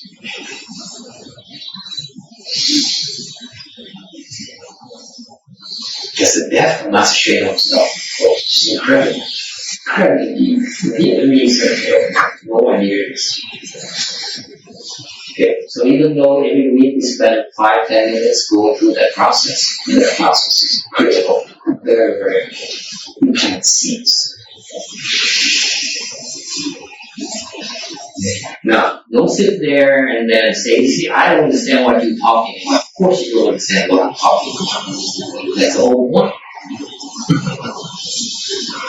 Yes. So you also do this if you're reading Dharma? What? So you also do this if you're reading Dharma books? No, what happened is that you are requesting help from the Buddha to do something. Yes. Okay? Okay. So, in actuality, you are making a direct request to me, to the speaker, to the Dharma master. Okay?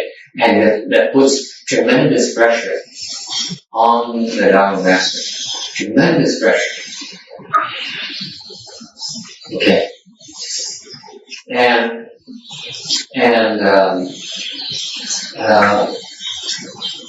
So there is you create a link between you and the speaker.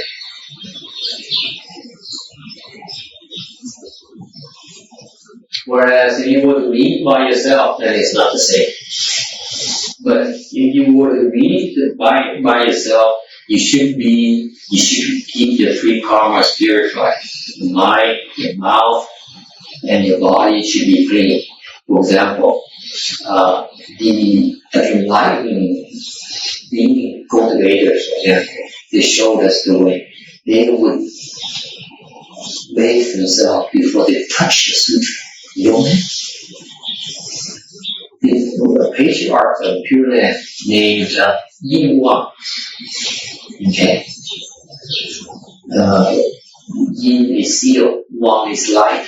Seal light is actually great strength bodhisattva transformation body. It's well-known fact. He's actually one of the three sages of Amitabha's Western Pure Land. Okay? And he came here as Yin Wang, Dharma Master Yin Wang. And no one listened to his lecture. No one listened to such a lousy lecture. See, maybe one or two people will attend his lectures. No one will invite him to speak. Okay. And by the time he left, then people would know about him and then history. So anyway, he got ejected, so he would give up lecturing because no one would come to listen to him. And then he go up the mountain, went up the mountains and read sutras. Read the Tripitaka from beginning to end, non-stop. Okay, for like 17 years, maybe. I don't know, a long time. And every day he did that, all day long. Okay.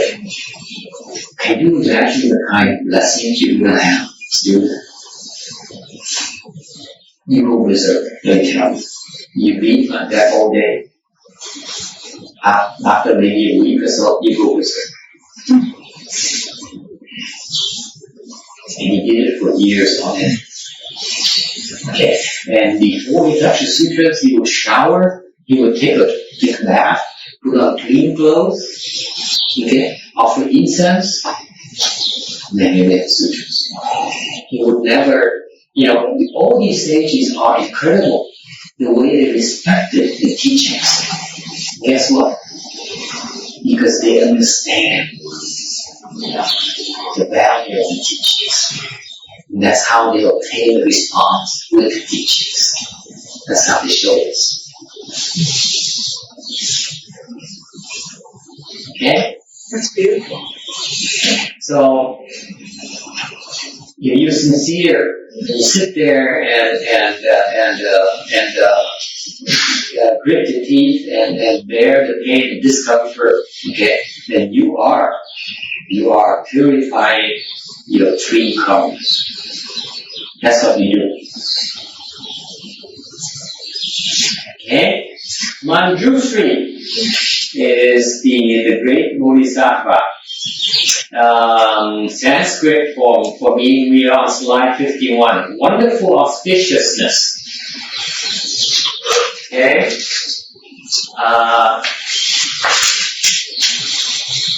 very auspicious because when he was born, the 10 auspicious things occurred. Manifestation occurred. Okay, it's a little bit beyond our range, but you can go into Master Xun Hua's lecture and find out what those 10 are. He's also known as the great wisdom on Drusri. Okay, he's foremost wisdom among bodhisattvas. Okay, all bodhisattvas of the 10 directions look to him as their leader or recognize him as the wisest. And this is from having accomplished the prajna, non-discriminating inherent wisdom.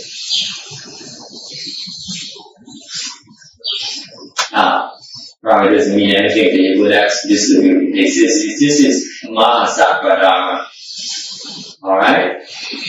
And he symbolizes with a fruition wisdom virtue. Okay? Any questions? Is Manjushri, is that the big Buddha? No, that's Maitreya. Oh, okay. Maitreya is a little bit below Manjushri. Oh, really? Yeah. Maitreya still have to look up to Manjushri as the leader. He's the leader of all bodhisattvas, modern, in all 10 directions. All bodhisattvas look to him as leadership, for leadership. And he's the guy, he's a bodhisattva, mahasattva, he's so enlightened, so wise, that he said, let me request the Buddha to speak this medicine Master Buddha for their sake. That's how important our it is. I don't know why it's no longer practiced in Vietnam or in China. This particular Dharma here, only Master Xun Hua explained it. No one else does. Okay. We are the only author who explains this particular sutra. No one else does. And only that we are practicing this Dharma itself. We are obtaining responses left and right. I don't know why it's not being practiced anywhere else. I don't understand. Didn't Avalokiteshvara have something to do with this too, or didn't I read something about him making comments about do this and do that to make this work? Later on in the Sutra. Well, it's later. It's not the same time that Manjushri's doing. Okay. The 1 year is only a small section of the documents. Okay. Okay? Any other questions? I'm giving you another speaking of responses. Okay? This is only recent, unsolicited. This is come courtesy from the online people, namely Jack Chang. Okay, are you still there, Jack? Yes. Thank you, Jack. Here's Jack. Jack emailed me this week. I hope this is one. Okay. I don't know if you can see this. Can you read this? Huh? Yes. Can you blow it up a little bit? Yeah, that's better. Yeah. Is it better? Okay. So never mind. The section I want you to see is this. Last year he had a cousin who had severe. Wait. Schizophrenia. Yeah. Depressed schizophrenia. Yeah, full scale schizophrenia. Yeah. Right here. Yeah. Okay? And it was so bad that, for example, he got it from his mother. His mother killed herself. Okay? And last year it was so bad they went through ECT, electroconvulsion therapy. They put you, they maybe shock your your body for like 12 times, right? You have to go through the full count of 12 times for it to work. So they zap your body 12 times, 12 different times. And he went through that. He was in the middle of that, and he dropped out of his job, and he was hospitalized. And they were going to the ECP with him on the 6th, 7th time. Jack then got him exposed to the medicine master Buddha Dharma, and ECP stopped. Okay. No longer need for it. As soon as he got the medicine master Buddha Dharma, ECP treatment is no longer necessary. And he says now, and I lost track of it. And after a while, I said now in the long run, he's just mildly depressed instead of full scale schizophrenia. I think his cousin is on the line. No, that's not Phil. Anthony. Is it? He just signed on. Oh, really? Okay. Now, what I want to tell you is this is kind of interesting. The first part, mild depression versus full-scale schizophrenia, to me is not a big deal. Okay? That is a big deal. Imagine what compare this problem versus Thomas' problem. Yeah. Okay? Yes. No comparison, right? Not even close, right? And yet now he's mildly depressed. Now, what interests me is this. Now, Anthony ended up quitting his job. Look at the rest of the email. It's kind of interesting. Look at the job he had. Okay. Wait. Doing statistics on the annoying cost. When they surf the web, oh God, no wonder you had Really? The spam shift. You see, folks, what people do when with the kind of offenses they create to earn a living, and that's how you open your doors to all kinds of troubles. I remember seeing a piece on Michael Moore, who did the Columbine shooting in Colorado. He says, how come all these guns are available and these shootings are occurring very at alarming frequency? And then Michael Moore said, how do we even know what's happening to them? You know what this country is? This area of the country is? Missile defense systems. And then missiles. Kill us. think about it. Yeah. That's a terrible job. Same as working with nuclear. And guess what? So the funny thing is that now his blessing is now he quit that job. Now he's working in the Census Bureau. Pretty, see, public servant. My application. I'm becoming a public servant. The least amount of offenses you Because can you don't pay any taxes.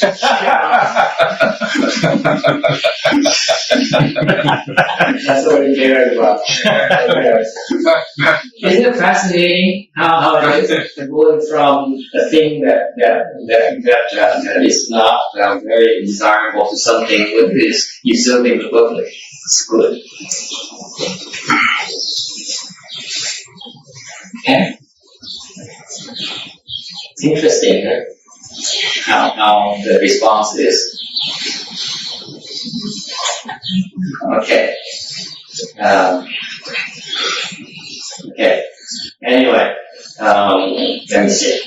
Let me finish finish the Manjushri Dharma Prince. Okay, we're on slide 52. Dharma Prince is son of Dharma King, the Buddha is the Dharma King, and the Bodhisattvas, Mahasattvas are the Dharma Princes. Dharma, had a commendation of boundless. The Mahayana Dharma is boundless. It's no bounds. There's nothing that is not Mahayana. Nothing. Whatever you can think of, that's Mahayana. Whatever you cannot think of, even more Mahayana. Whatever you will think of, definitely Mahayana. Only one person can do it. See the humor in Mahayana. No one can comprehend that. Pervasive, anywhere. It applies anywhere. Okay? The king, the king of the sutra, the Avatamsaka Sutra says, in the sutra, the Buddha said, I am the Dharma king. Within the Dharma, I have obtained self-mastery. Okay. I own the Dharma. Okay. I comprehend the Dharma. Right? And the son, Dharma son, the prince, Dharma prince, can transmit the Buddha's mind serum and will eventually succeed in the Buddha's position. See, we do have aspirations of kingdomship. Okay? We're not above it. We also want to succeed our daddy one of these days. Any questions? So the pictures, images I showed you earlier about the monks in mainland China, it's only a phase in our cultivation. You get sidetracked a little bit. But eventually, this is what we want, succeed in the Buddha position. Okay? No past judgment now, folks. I showed you those pictures so that you see that there's a wide range of cultivators. You can have real good, or you can have real bad. Okay, real barren. So depends on your blessings. If you have a lot of blessings, then you have nothing. When you don't have enough blessings, then you need to comfort yourself with a lot of material things and mama.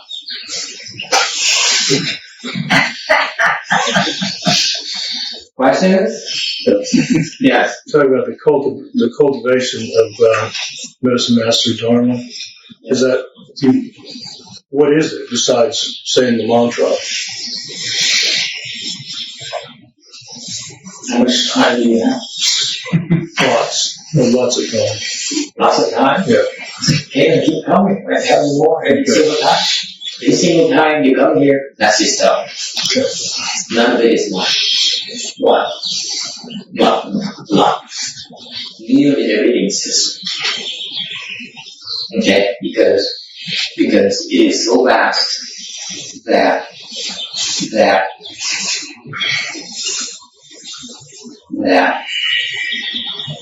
I could spend the rest of my career explaining this stuff to you. I won't have the time. I'll give you an example. The Avatamsaka Sutra here. I'm telling you by the time I'm ready to explain it to you, it's going to be another 10 years. I don't need at least 10 years to explain. So 20 years. Please. He said that too. You wouldn't have enough time. Okay, just beautiful. Okay, my favorite. My favorite. What am I doing talking to you about Medicine Master Sutra? That's what you got. Okay. They didn't wait yet together. Then he said something so interesting. He said he went to see 10,000 Buddhists.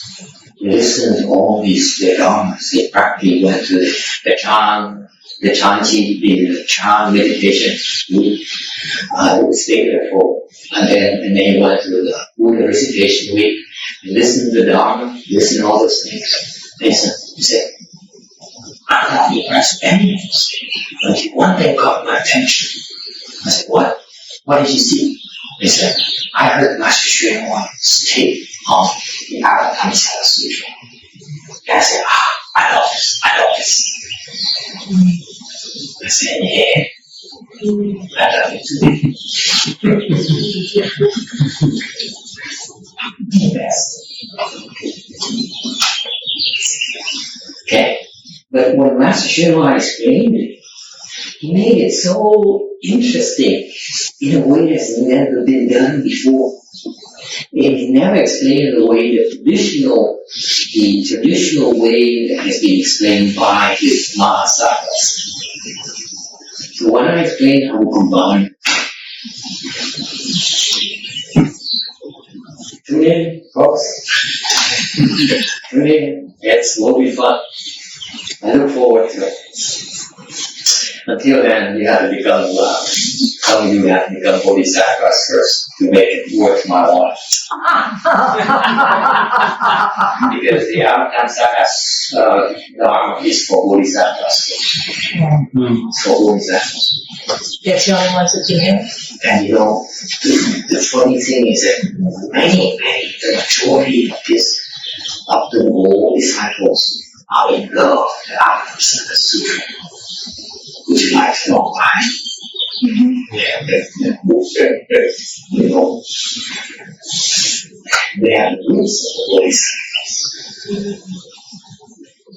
Master Shenhua is something else. We are so fortunate to be exposed to stuff.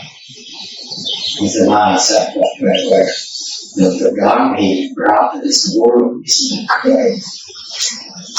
He revolutionized cultivation, as far as I'm concerned. I'm finding myself constantly falling short of standards. I have yet to receive any of his standards, he said. He told you that? No, I told myself. So hard on yourself. No, see, you have these standards which are very wonderful for you to gauge yourself, gauge your progress, gauge your abilities. And I never had to find any, never could meet standards. Yeah, that's why he left me alone. Don't feel so bad about myself. So basically, the answer to your question is that texts do not make a mistake of many came before you, expecting to understand everything. You can't. You only explain. You can understand a little bit at a time, one drop at a time. Yeah, that's all you can. That's all you're capable of registering, folks. That's all you're capable of assimilating. I'm sorry, that's the exact truth. Is that why this year's Medicine Master Sutra seems so much more than last year's? That's right. This year you're different. Therefore, the Dharma that's being translated into you is different. It suits your abilities. Okay, so do not make that mistake because Mahayana is one drop at a time. Don't anticipate, don't look too far, just one drop at a time. That's all. It's that much. That's fascinating. If you're able to do that, you get so much more out of the Lord. And that's what Randy made a mistake. And all the people before him, including those Vietnamese guys who came to our assembly expecting to be able to understand Mahayana or compare against Hinayana, something they understand. No way for them. They have no idea what you're getting into. It's that fast. Mahayana. And you cannot access it if you don't understand. Okay. Just go along with your life. As long as you have it, come attend if you can. You don't have time, no problem. If you can, and you do have time, come attend. That's how you get the most out of it. By expecting nothing. Because whatever you expect folks, you put a limit on your ability to connect with it.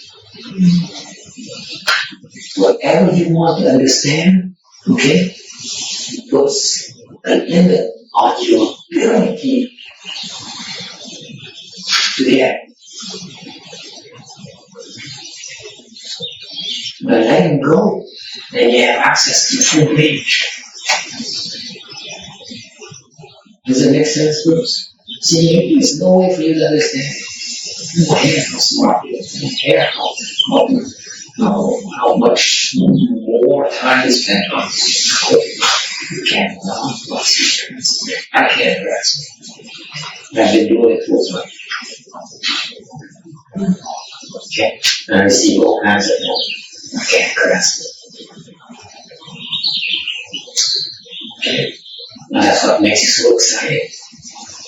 Because for whenever you can grasp it, whenever that drop you get a week, every single time you get, there is so much of it that you can not possibly comprehend how much you get for that one drop. That's a powerful body honest. I'll give you an example. Things that happen to Ayana, you guys have no clue what happened. I went to San Jose last year and lectured on a small sutra called the Bequeathed Teaching Sutra. No one explains it anymore. Okay, no one. Because it's very simple. You read the sutra, we have the English text on the Duoc. And it's so easy. You read it, it's so clear, it's so, the principles are simple. Right? I explained it to the Vietnamese crowd, and I occasionally translate it into English for my groupies. And The white chicks. yeah, the white chick. and one of the guy who considered himself to be my dharma protector is that acupuncturist in San Jose. Yeah. You know, Matt. I call him Matt. And he attended my lecture once, and he said, you know, wanted to attend it again. He said, "You lousy lecturer." So, okay, I'm a lousy lecturer. But to be fair to him, that was the first time I lectured in Vietnamese. So I was trying to translate from English to Vietnamese. I'm much more fluent in English and Vietnamese. I have a hard time speaking in Vietnamese because I rarely speak in Vietnamese except when I yell to Viet. Okay, or curse to them. So that kind of language cannot be used for sutra lectures. Agreed? So it's not fair. To be fair to him, that it was the first time I really fumbled and a lot of things went wrong. I was lecturing in the dump, no Buddha statue, and everything. It's horrible. Okay. But he made it his mind. To his credit, he said, "Okay, I give you second chances. I know you know good lecture, but I want to help you become a better lecturer." So he got on my case and said, "You're such a lousy lecturer, and you have improved. Okay, there are many good lecturers. Let me show you how to do. Let me suggest you readings. Let me give you tapes of the good Dharma masters who are great lecturers, and I want you to learn because I think you're better than this." I said, okay, I try harder, I promise you. And then you improved, and I think you can have a huge following in San Jose because I know you're capable. I know you can bring a lot of good for our people, our Vietnamese. Okay, you're trying. Couple of months later, he came back to me and he said, "So how you doing?" I said, I'm trying. I still have some following. I have 10 people who attend my lectures. Oh, 10 people? You should have 1,000, 1,000. I said, 10 is all I can handle. I heard this Vietnamese monk who has a PhD from Harvard University. He lectured. You should go attend his lecture. Listen how he lecture. He would go to lecture, and then from beginning to end, he doesn't use the computer. He doesn't use any notes. He would get up on the podium and lecture endlessly, and people listening raptured. Say, what a great lecture. So I said, how wonderful. So a month later I said, how are you doing? I still have 10 people. At least I didn't quit. They still keep coming back to them at my watch is. And occasionally I have group and I have, the China provision. So, sometimes I make it to 12.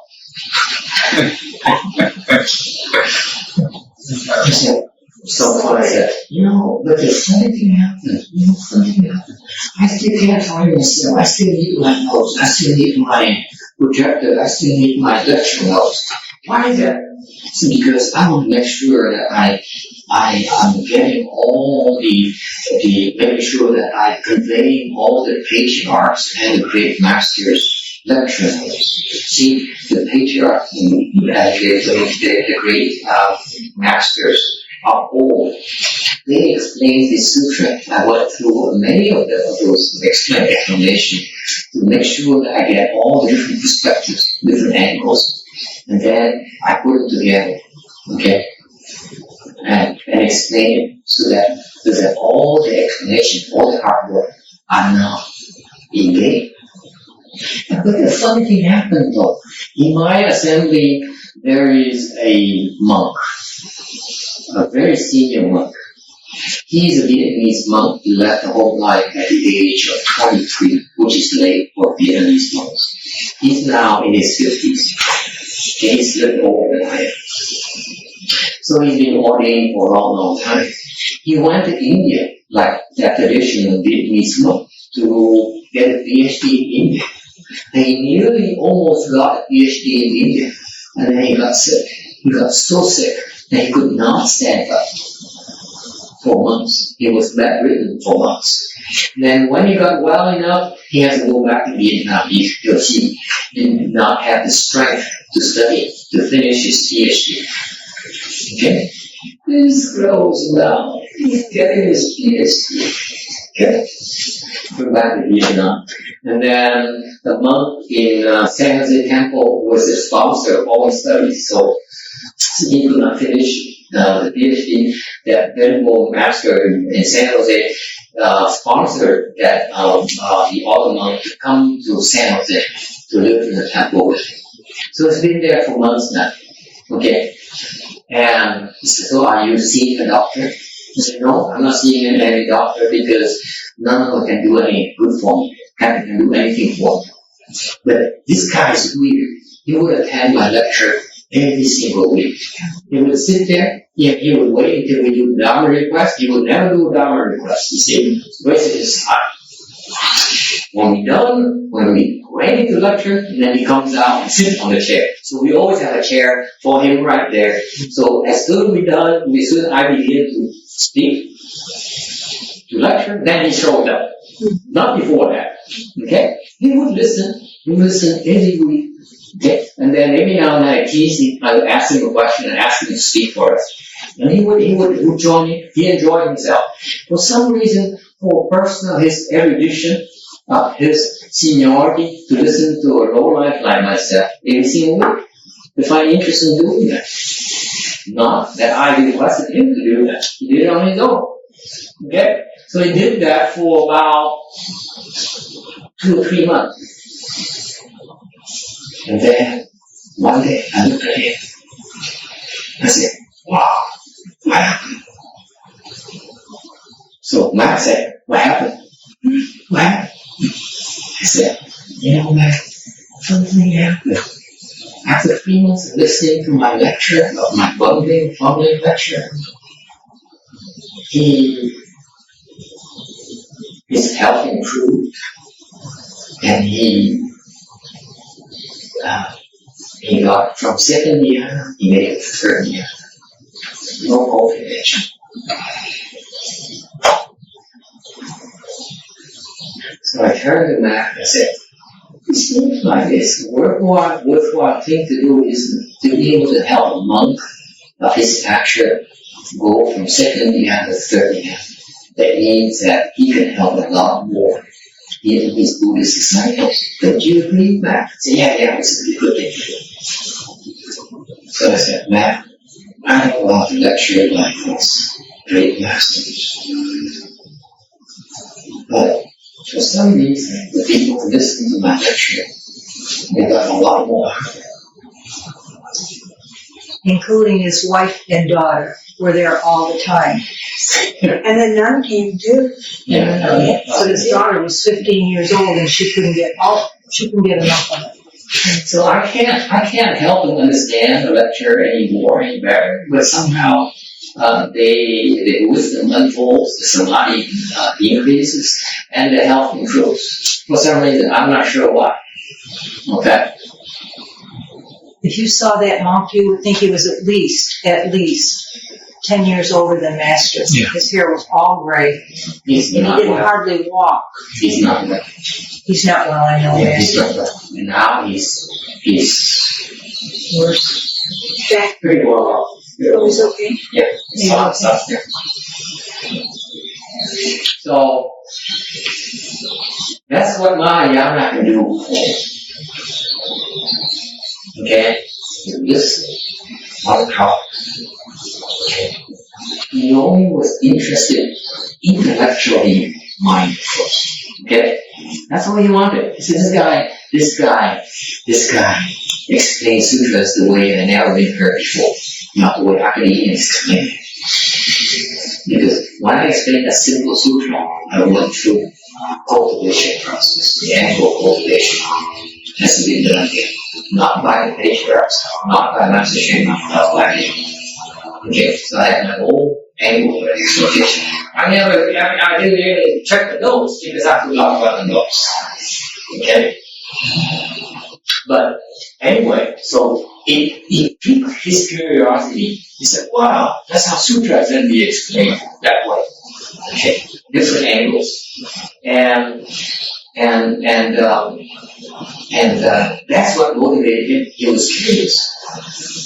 It's not, I don't know what he does. I'm not sure. This is, our smart head. So our angles, our visions, our perspectives are much broader. Okay. And so that's an example for you for just listening. Just listen. Let it sink in. Okay. That's how you obtain a response. And Mac missed it all. Yeah. Doesn't the speaker and the assembly, don't they have to have conditions and affinities before people come? It's not like, I think I heard this one time, Master Shinwas Cave, he said that if a person speaking has a lot of affinities with the audience, then they will come listen, even if that person doesn't know what he's talking about.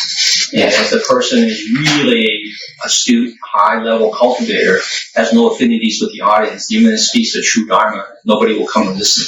Like the Yingguan Pasha, Yingguan patriarch Yingguan, he never had drew a big audience. Yeah. Whereas a lot of people have a much bigger following.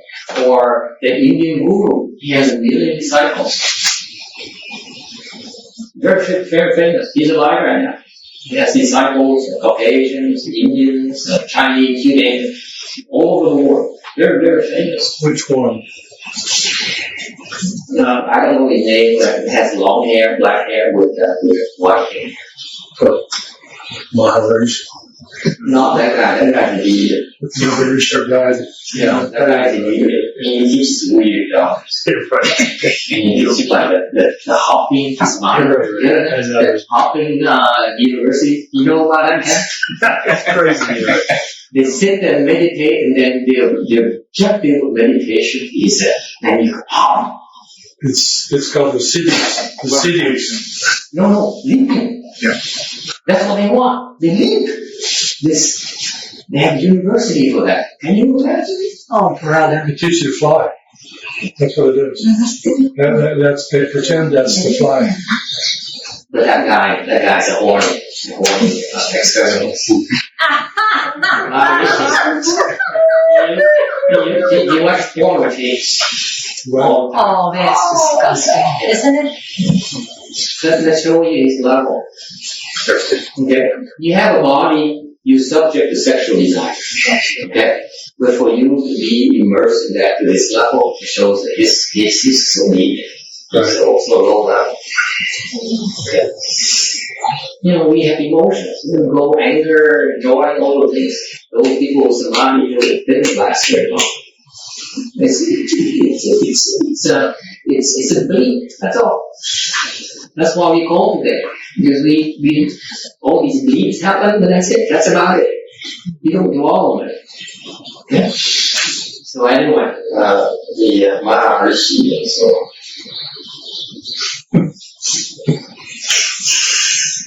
But it's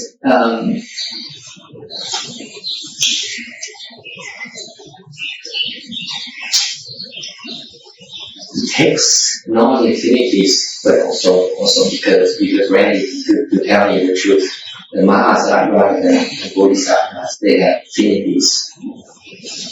Okay. So either it's a case of they're creating new affinities, so they're not their followers not following them because they create new affinities, or the fact that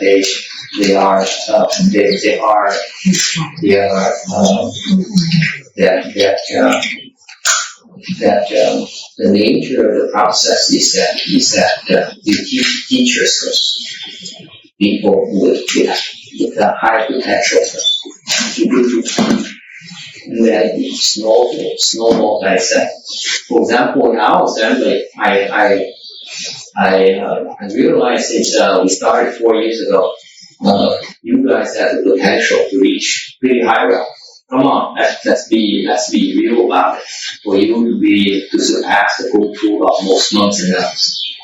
Okay, the overwhelming majority of monks and nuns cannot compare with your level. And you still improving. That's a scary thing about it. Okay,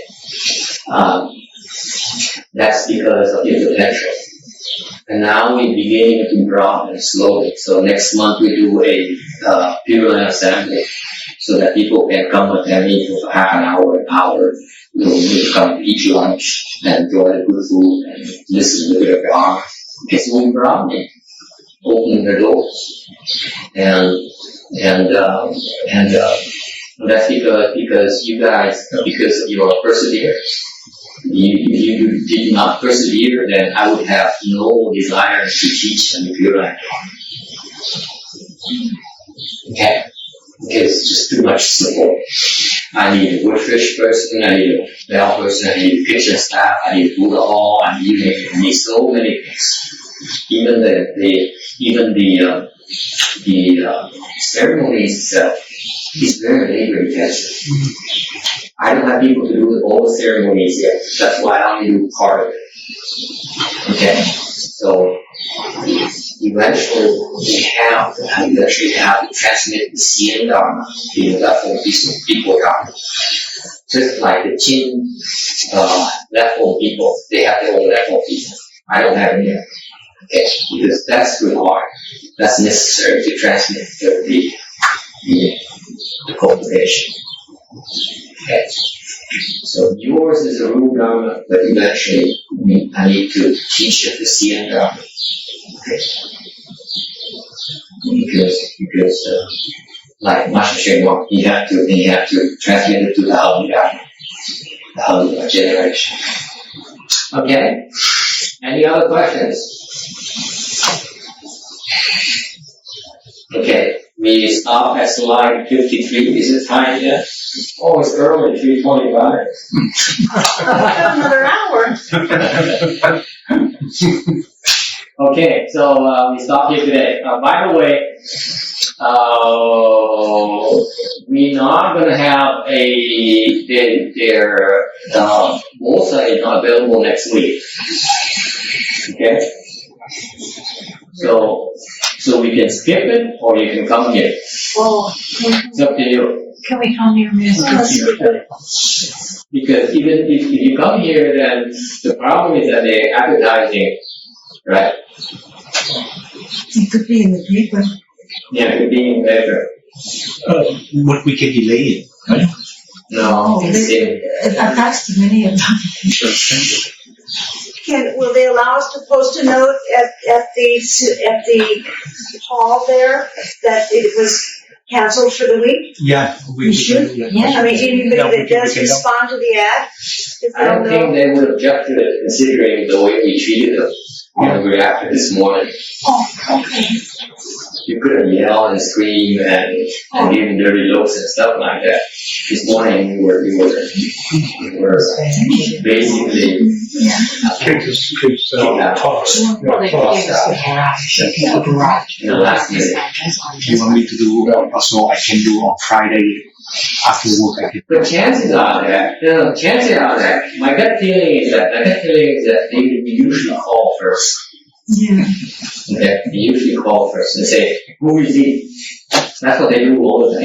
And with Mac, they call Mac and say, who is he? He speaks about it. Where did you come from? Small time. Small time. They could be calling it, if you're looking at the older population, they don't deal with telephone that much, so they will take the bus and go there. So on Friday afternoon I can drop by and have You have Danny contact the nun and ask her, that we because we tell her that we advertise it. Okay, some advertisement went on paper coming this week. So if people who show up here, even though for okay, they're probably not, besides if they show up, tough luck. We're not going to be there anyway. That's okay, they'll. So we're going to take care of ourselves here in this group. But the new ones, tough luck. That's the instruction. But then if you run that, is it one time deal or is it? Well, some of these, they could be putting it in their column for the community service, events. They could be putting it 1 time, 2 times, or if every month, if we keep faxing it to them, then they somehow have it, and then they have a spot in that they put it in. Okay, fine. So we do that because to tell you the truth, I'm not impressed with that rules. Okay, we are. No one knows about it. Unless you do something about it, we have to move or either back here or somewhere else. Because the objective is to transmit it to the Vietnamese that no one knows about it. So we throw money out the window. On the other hand, so I'm going to give it a month. I'm going to wait to June to see if the things works, and then or we find another venue for it because it's not working out that well. I don't have any PA. Every account is like an adventure. I don't know what kind of facility we get, and what the hell this means. It's just so strange. Literally. I mean, when we went in there, the chat, the board, You have to go. You have to go get them. but they had a PA in there, Master. She opened up the thing. You're right, but you should not judge them. It's okay. That's the whole point. To cultivate so that we can let it go over our head and be dumb and stupid. Okay, it's all right. Do we have class tomorrow in Rosemead? Do we have to meet tomorrow? Do we? I mean, no, not to have to, but I mean, it's on, right? It's on tomorrow. Yeah. The first or second lecture. It's on tomorrow. Okay? And any other questions? We're gonna come here next week? Yeah, we can come here next. We should meet here next week because we can't plan on the new ones. New ones they come couple of. Is it 9 o'clock next week? And even if they don't allow us to post the thing, they probably won't allow us because they're afraid we're gonna lose their Facebook followers. I was just thinking of dropping by Friday afternoon, just put a piece of paper. No. then next week they shoot at me. I'm afraid of these nuts. Just say, due to scheduling beyond our control, we're unable to have our, No, have Danny deal with it. I'm sure since they're even if Danny's the same wishy-washy man, they say no. Say no. he started it all, he got us to go there. You don't have to have it our way. Remember? If they don't see in their heart to do it, that's fine. We should ask them first. That's all. Okay. We're not demanding anything. But May I be placed on the list for an alternate driver for getting the gun down here? sure. Daddy's not available, or you're not available, or, Well, I don't want to talk to her about my daughter. would you email me and say, Linda, you're up? Okay, thank you, the order. So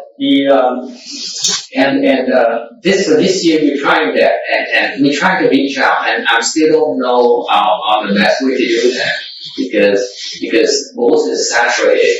Not many people are as crazy as you are to come here, to come to the temple weekends. You basically are sacrificing your entire weekend. You know that. You're not normal. Yeah, we know that. I know that anyway. At best Sunday. At best Sundays. That's it. And then they come around 11. They come and then they have lunch. They come around 11 because they know they eat lunch at noon. Okay? So come around 11 and it look like they go there for food. But then if the food is no good, they're not coming back. Okay? They eat lunch and then listen a little bit and then after lunch they disappear. Vanish. Okay? That's the Sunday mood for the typical Buddhist that they tell me.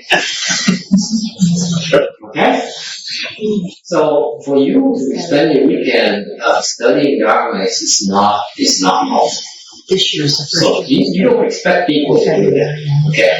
Even DRBA people are like that. You go to Golden Temple, you go to Long Beach Monastery. How many people you see every morning? Every afternoon?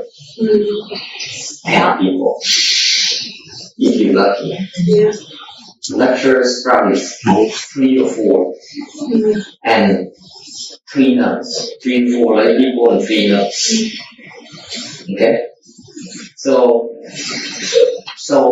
I still don't know how to do it, but as long as you're willing to learn, I'm willing to teach. My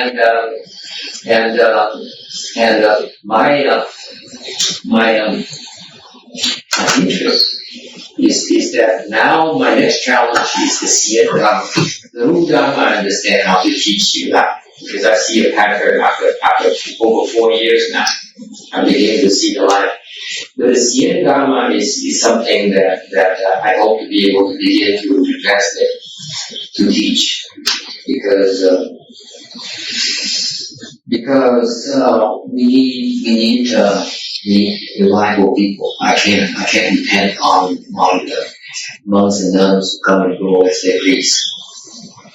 Okay, when we do a Dharma assembly, I need to be able to rely on people who will be there to hit the woodfish, to hit the big woodfish, hit the bell, to do those things.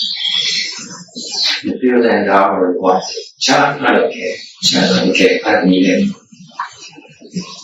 The Pure Land Dharma is different. You need either you come up to speed on the skills, or I need to train more people. Okay, so at least now we can organize among ourselves. At least we have a woodfish and so we can have a Dharma now. Last year I did it all by myself. This is too much. Alright. How do you spell Sien? What? The Sien Dharma? How do you spell that? Sien Dharma. Sien. Oh, Sien? S-E-apostrophe N. X-I-A-N. Sien. Oh, X? Yes, Sien. Not X. Sien. Sien means worthy. Dharma. Ru means entering the flow of Dharma. Take his precepts that he And the Yin Dharma is the Dharma of the worthiness. The worthy Dharma. Is that going to be the left home there for you? And the flow Dharma? What? What is the flow Dharma mean? The flow Dharma means the fruition Dharma. That's Master Srinivas' direct disciples. fruition. Yes. Yes. Fruit. Go means fruit. Go means fruit. Or fruition.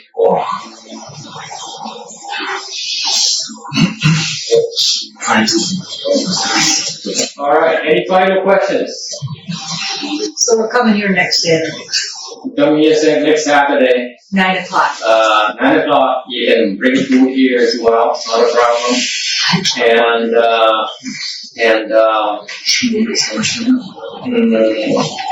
Of course, you may have a concert, right? We have a celebrity here. No, I won't have one next week. you don't have concerts anymore. You don't hold I do, concerts. but I'm not having one next week. Oh, how come you have concerts? I thought you retired. Isn't it time you retired? No, I'm making a new record. You're making a new record? Yeah. Whoa, that's intensive. Yeah. So how do you find inspiration? That's a funny question. Brush your teeth with tequila. Yeah, I saw you see these That's the name of the song.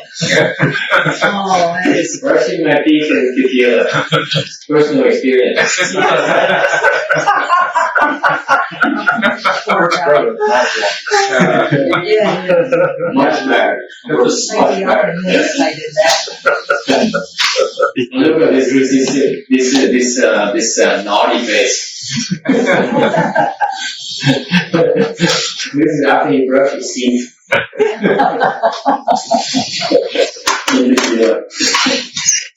So how much longer do you have before you finish your It'll be a month or something like that. are you finishing it or And we're finishing it now. We're mixing. you're wrapping it up? Yeah. You're mixing it. Yeah, we're mixing it. Then it's good. But it'll be a while before I have a copy. Like 2-3 months. Best of luck.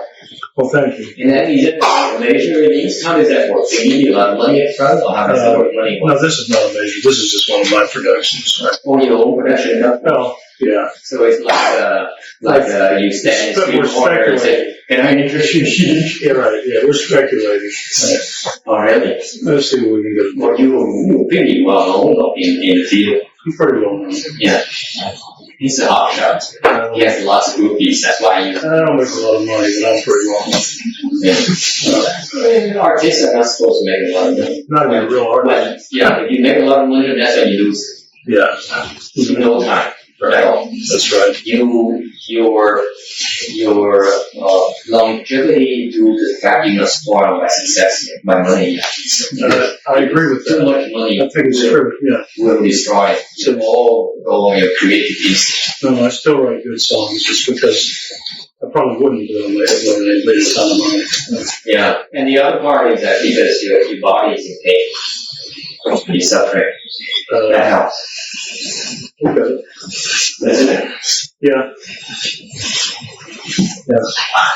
You guys have this. Seeing somebody wise enough. Saturday afternoon. Well, oh yeah. See you. Amy's wedding. Bye-bye, tell her we said bye. Good luck. So, Bye, good luck. you see, text. If you cultivate and you endure those leg pains, you're gonna find very inspirational. That's my tips. Right. Okay. You're gonna be so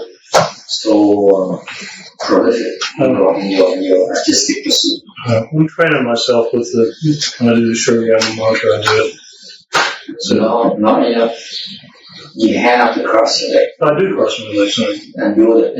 See, you whipping out on Oh, me. you mean I'm supposed to do it 12 hours a day? Is that what you're saying? Yeah, that's funny. Yeah, 12 hours a It's not day. like if you did it once. No, but you're supposed to sit in full lotus. Sit. In lotus. Half or full.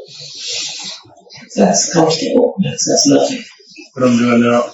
You have to sit with one leg on top here. Let's see, which one is on top? Is it left or I right? don't even know. The right on top. Okay. Left's on top and The then right's on top? Left and right. No, but it's left and Yeah, then but right. how- Left and then right. Left and right. Left, okay, left on top. See, Wait a minute, make up your mind. Left on top and then right. This there, here, we look. change our mind. Okay, so Left on top, you got your right on top.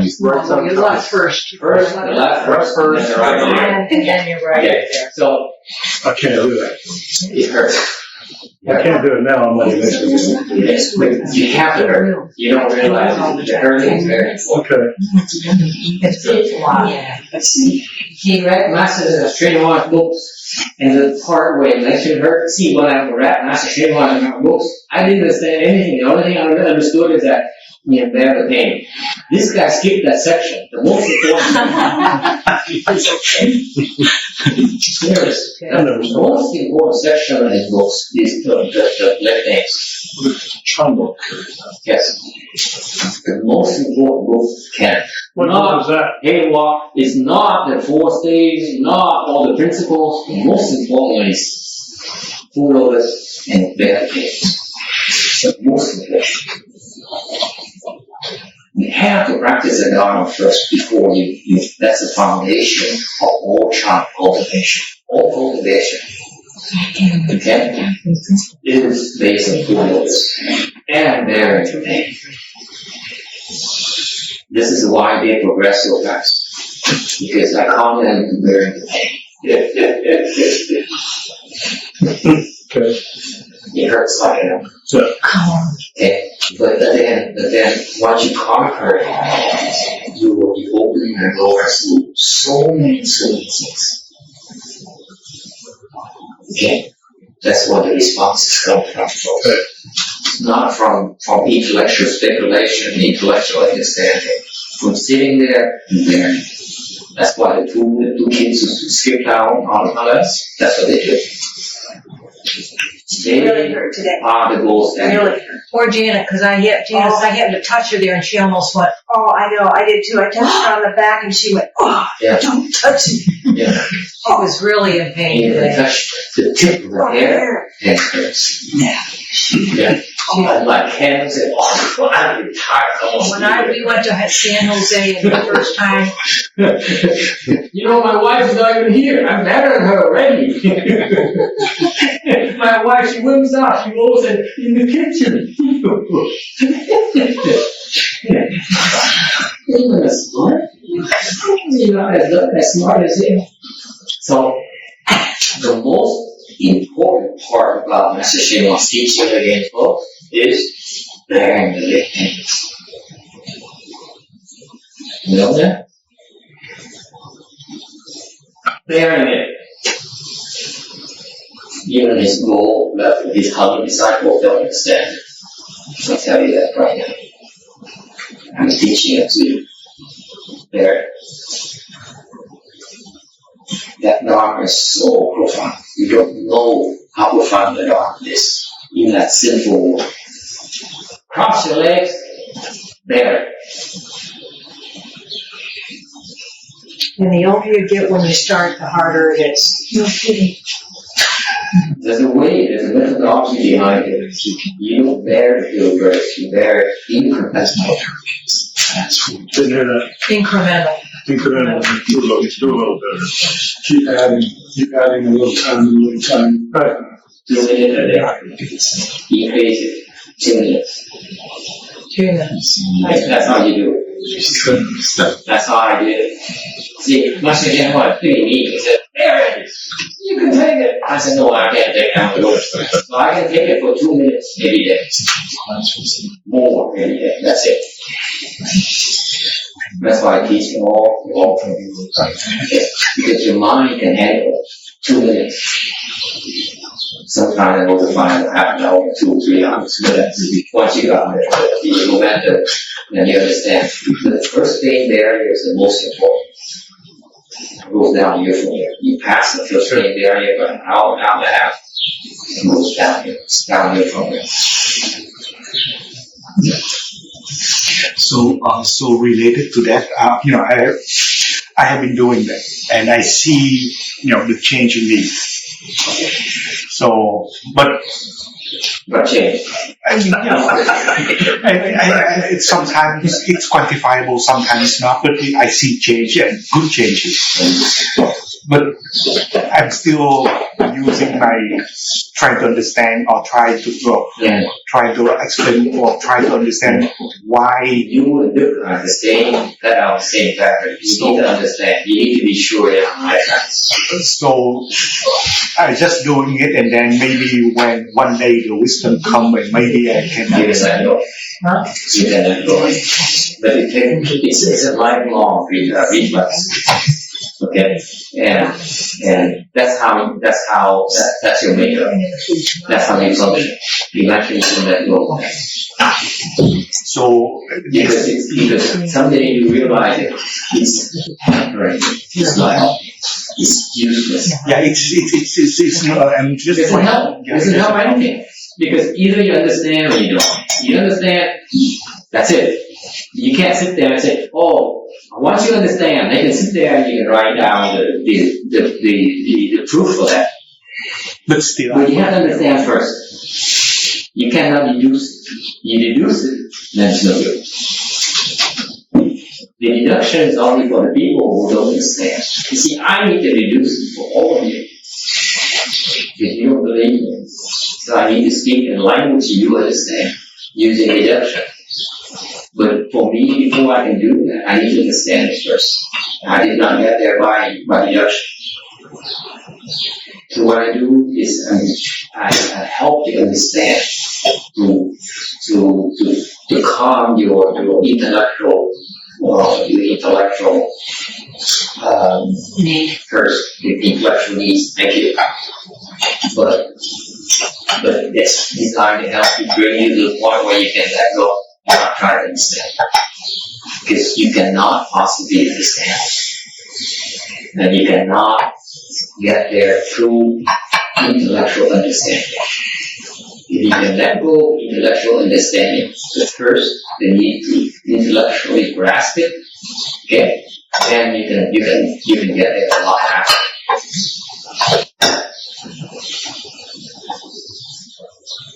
It's nothing to understand. Nothing. Once you understand, it's nothing. It's the Dharma, the world, emptiness. Think about it, folks. This is the Dharma, the world, emptiness. Right now, I need words. I need things for you to be comfortable with, for you as guidelines. But to guide you to the point where there's nothing there. Nothing to understand. Nothing to show for. That is Maya.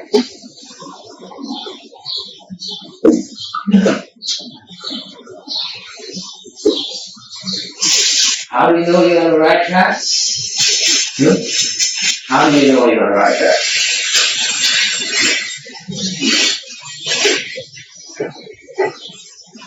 That was the reason why I'm trying to understand, because I don't know, so if I understand, then I kind of know I'm doing okay or not. So it's just catch point. How do you know? Yeah, it's a catch point. That's what the Duoc is stuck big time. He says, I can't, I'm not comfortable with cultivation unless I understand what I'm getting into. Don't ask, just do it. That's right. continue. Just do it. In other words, what does it say? What does it I say? heard like Helen. What is he actually saying? You just, What is he or Mel or you are actually saying? Show me the other side. I don't believe. Yeah, faith, I don't believe it. faith, yeah, faith. Right? That's the bottom line. I don't believe you. Right? Who are you? No, I don't have that second question, but first question. Well, yeah, you don't have to be that personal. Who are you? What do you know? How come? Okay, I don't believe you. Okay, that's what the problem is. I don't believe you. Okay? And that's what Danny struggled with for a long, long time. That wishy-washy guy, he came here, and he may be wishy-washy, but his worst problem is that he does not believe. So every week he sends me an email saying, "Hey, Master, what about this nun here? She has a website. Look at her picture. Oh, nice picture. Look at her temple. Beautiful temple. Or what about Hangzhou? Or what about another? Or about this, like that, ABC. It hasn't stopped yet. You know that? He just sent me another email about Dalai Lama. They show YouTube of the most famous, the most well-known Tibetan monks. Okay? And it's a rarity. And guess what? A few months ago, what did I say? Last year, what did I say? I'm impressed with that stuff. I tell everyone, I'm impressed. I need to be impressed by any Tibetan monk. All that. Okay? So then he goes, after all his wisdom he learned from me, he sent me an email about Tibetan monks again. Anyway, people have a hard time. They have these reference points they need to undo. And so he struggled with that. That's why instead of struggling and sitting there and wondering about whether it's the right thing, whether it's the right thing for me, whether it's beneficial for me, what did Janice and Jimmy do? Just did it. Just asking that. And what did they do? What a pain. They are by far have the best foundation of any of you. They do. Yes. They do. Any of you. Jimmy is better than Janice. Let me tell you. He does 4 hours. Jimmy. How do you think he reached fourth dhyana in how many months now? Less than 4 months. How is it possible? Huh? How is it possible? I couldn't do it. None of you could do it. None of you. None of us could. None of you could do it. That's right. I think he's double jointed. I can't do it. So because he practices it around, he did the most critical one, asking you to bear the pain. That's all. He sits there 2 hours in the morning. He died. He nearly died. The first few weeks. And then 2 more hours in the afternoon. Think about the text. How crazy the boy is. Why is that? Because his wife did. Because his wife did. Last year, his wife did in India exactly. Everyone said, "Oh, Master, you're so cruel. She can't take it out." I said, "No, you keep your legs crossed. Not that cruel.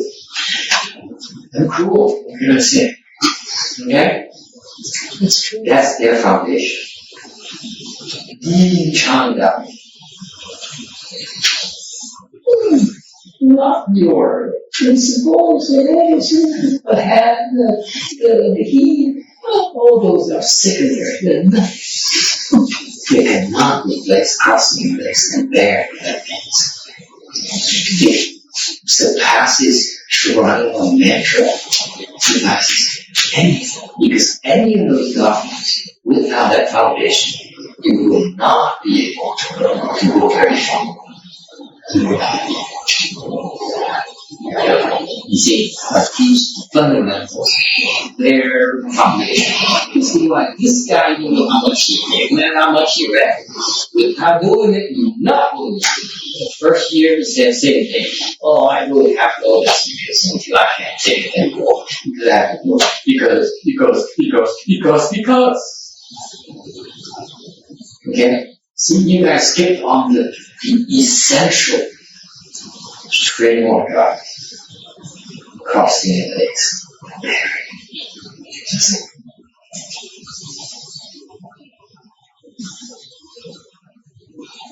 It's what his goal disciples, how many disciples don't even understand.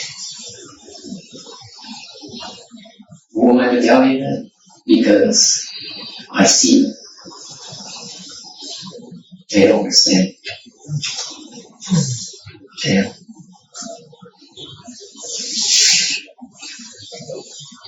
Okay? Any questions? Alright, so we're 4 o'clock as usual, so good time to close it. Hang in there if you can, because when you have a lot of people who are who went through what you do through Russia, so you can talk to them and they can probably tell you more about their experiences. Because I'm a slave driver, you never know.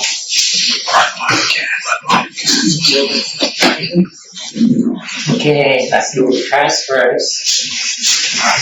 Remember, folks, when you cultivate, pain and discomfort is good for your soul. That evil laugh. It's also good for messaging well. Yeah. Let's hear it. May these merits and virtues adorn the Buddha's dear land. Repaying the 4 eyes of kindness above, aiding the 3 paths below. May those who see and hear bring forth the holy mind. And when this retribution body is done, be no more ill and utmost bliss.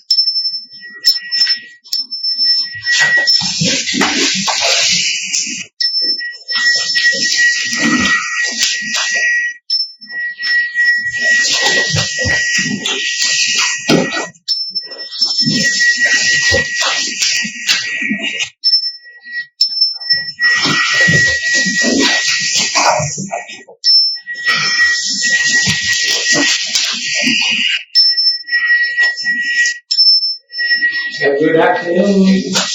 All right,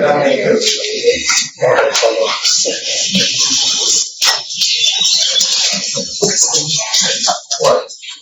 that's why I got 2 volumes. Okay. I got 3 volumes. got a little. I got a nice friend.